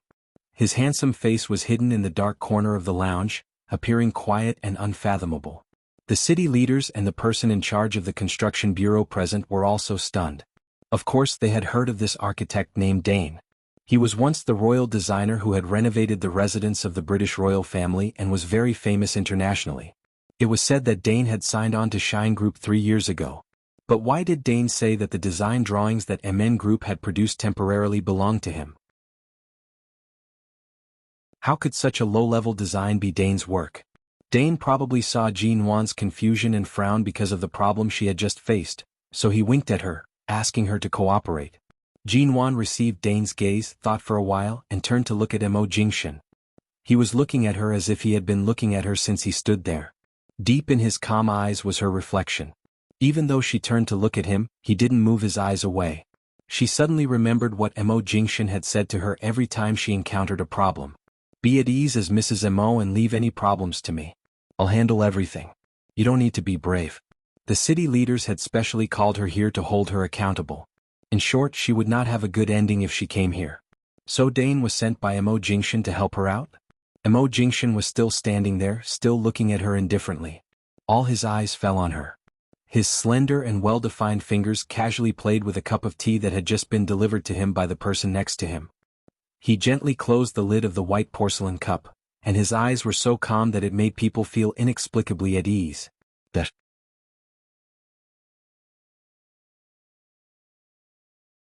Chapter 540.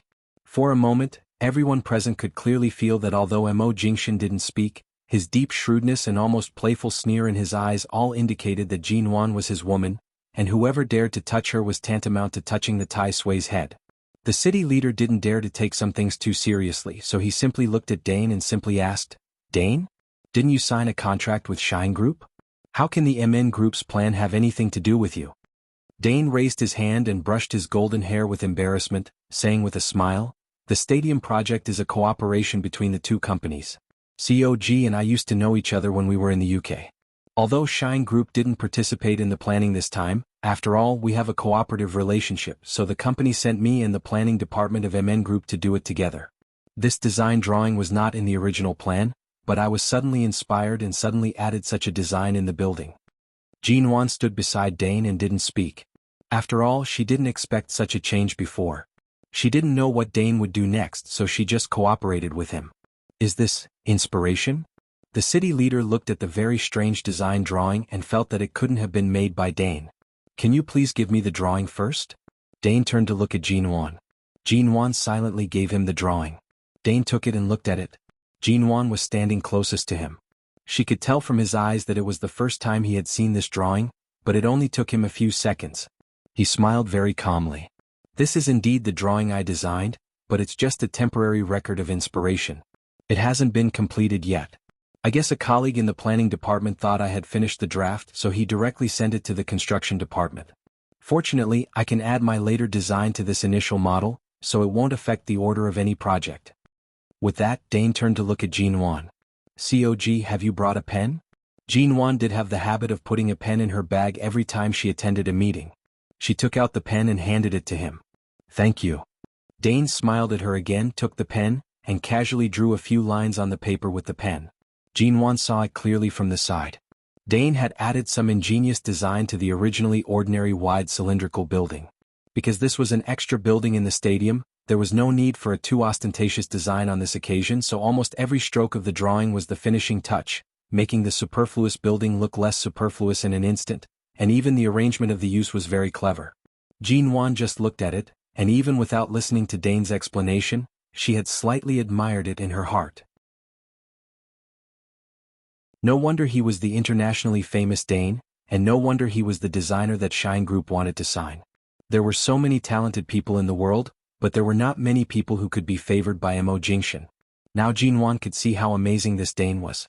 It took Dane less than 5 minutes to finish the drawing, which was neither long nor short. If it weren't for Mo Jingxian's presence, the city leaders probably wouldn't have had the patience to wait, but because of Mo Jingxian's presence, they waited quietly for a while and no one spoke. Dane turned the drawing over, faced the city leaders and showed them the new drawing. This is my final design. This cylindrical object is just the base of an international sports picture sculpture, and the sculpture on it will be carved by an international master sculptor who is familiar with me. There will be small water spouts on both sides of the sculpture, and a circular indoor pool of the stadium will be added below, which happens to be the entrance of the stadium. There is a saying in Chinese that, when you meet water you will be clear, when you meet fire you will be bright, when you meet water you will be bright. In short, any design related to water in this location is very good in terms of geomancy. That's why I was suddenly inspired, but the people in the planning department acted too fast. Fortunately, this drawing can be used as the base and it won't affect other design plans. Although this design is very reasonable, it is, after all, a sudden design plan. They haven't reported it to the construction bureau or us, nor discussed it with any department. They just sent the drawing directly to the construction department without authorization, which led to a large number of projects being transferred to such a new small building, which delayed the progress of the project. How do you explain this? After looking at the new design, the city leaders turned to Jean Wan. COGMN Group has never been so reckless. What happened this time? Jean Wan stood in the lounge and gently clasped the bag in her hand with her fingers. She stood calmly and without any sense of nervousness. She still had a smile on her face, but the smile did not reach her eyes. It's indeed our company's fault. I'm to blame for recruiting too many interns to the planning department this year, which led to some important work and delivery procedures falling into the hands of the interns. Fortunately, this drawing was drawn by Dane, and fortunately, Dane has a very perfect design talent. This kind of design, which can turn stone into gold, helps me make up for this mistake, but the original mistake should be borne by MN Group. The engineering cost of the small building and the loss of working time will all be paid by MN Group to compensate for the delay of a few days. What do you think? In fact, Dane's design plan had been approved by the city leaders, but these people also wanted to save face. Besides, it was MN Group who made the first move, which showed that they didn't take the government seriously. If Jean Wan didn't take the initiative to admit her mistake now and take all the blame on herself, the impact on MN Group would only be greater. After all, with Dane's help, all Jean Wan needed to do now was to maintain peace with the government. It was just a loss of tens of millions of yuan, but for this matter, it was already the lowest loss, and she could show her sincerity and satisfy the government leaders. Of course, the premise was that MN Group really didn't have any ulterior motives. It was just a hidden competitor who made things difficult for them.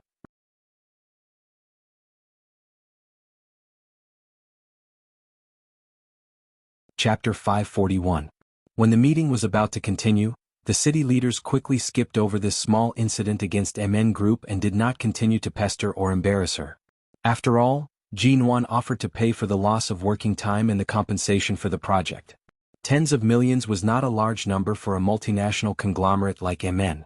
It was also not a large number for the city leaders, so they just muddled through this kind of thing. The city leaders left. When Jean Wan looked back, Mo Jingxian had disappeared. She lowered her eyes and pondered for a moment. Then she turned to Dane and said, "Thank you, Mr. Dane. If it weren't for your strength to help me out, I don't know what would have happened." Dane smiled at her. He had the height and white skin of a Westerner. His blue eyes looked at her with a smile. "You don't have to thank me. President Ji is so smart. You can definitely see who asked me to come here to help you." Jean Wan didn't respond but subconsciously looked in the direction of the door of the lounge again. Dane walked out with her and the two of them walked at the back. When they reached the door, Dane said beside her, "I signed with Shine Group 3 years ago and lived in Los Angeles for a period of time. I was very close to CEO Mo. At that time, there was a woman named Shuyen by his side. I wonder if Miss G knows this secretary. And Jinwan paused and turned to look at Dane. And Shuyen's mind is obviously on CEO Mo, and Chairman Mo has been trying to bring them together. I have always thought that Shuyen is a very excellent woman, and I thought they would be together. Dane said with a smile, after all, I really can't think of any woman who can be worthy of a man like CEO Mo. Perhaps every woman is just making do with him. But I didn't expect that Shuyen would get married. I heard that it was because she was rejected by CEO Mo again and again. No matter what she said or did, she wouldn't get any response from him. In the end, she resigned from Shine Group and left Los Angeles, but fortunately she is a very excellent woman. After changing her love target, she met the right man. Listening to Dane, Jinwan knew that he should have something to say, so she didn't interrupt. At that time I was thinking, if an outstanding woman like Shuyen couldn't move President Mo's heart, then what else could? For a moment, Jinwan's gaze shifted to the crowd outside the break room. She did not see Mo Jingshan's figure. Her heart was in turmoil, but no one could see the change in her mood. Dane looked at her now and gave her a very meaningful smile. No matter how outstanding they would not be able to move Mo Jingshan's heart. What else could tempt him? Seeing the meaning in Dane's eyes, Jinwan smiled, raised her hand, slowly inserted her fingers into her hair, and made a gesture of pushing her hair aside. She said lightly, "Thank you again, Mr. Dane, for your help today. If there is an opportunity to cooperate in the future, I hope Dane will not refuse.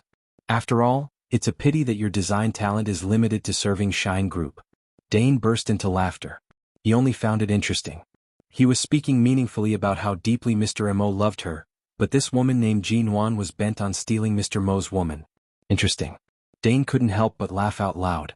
After going to the conference room, Jinwan was much more relaxed. After all, the big problem that had been haunting her all day had been solved. They continued to discuss the stadium, but the meeting was coming to an end. Jinwan was really not interested in the special conversations between the leaders at the conference table. She looked away from the meeting notes in her hand and drifted slowly.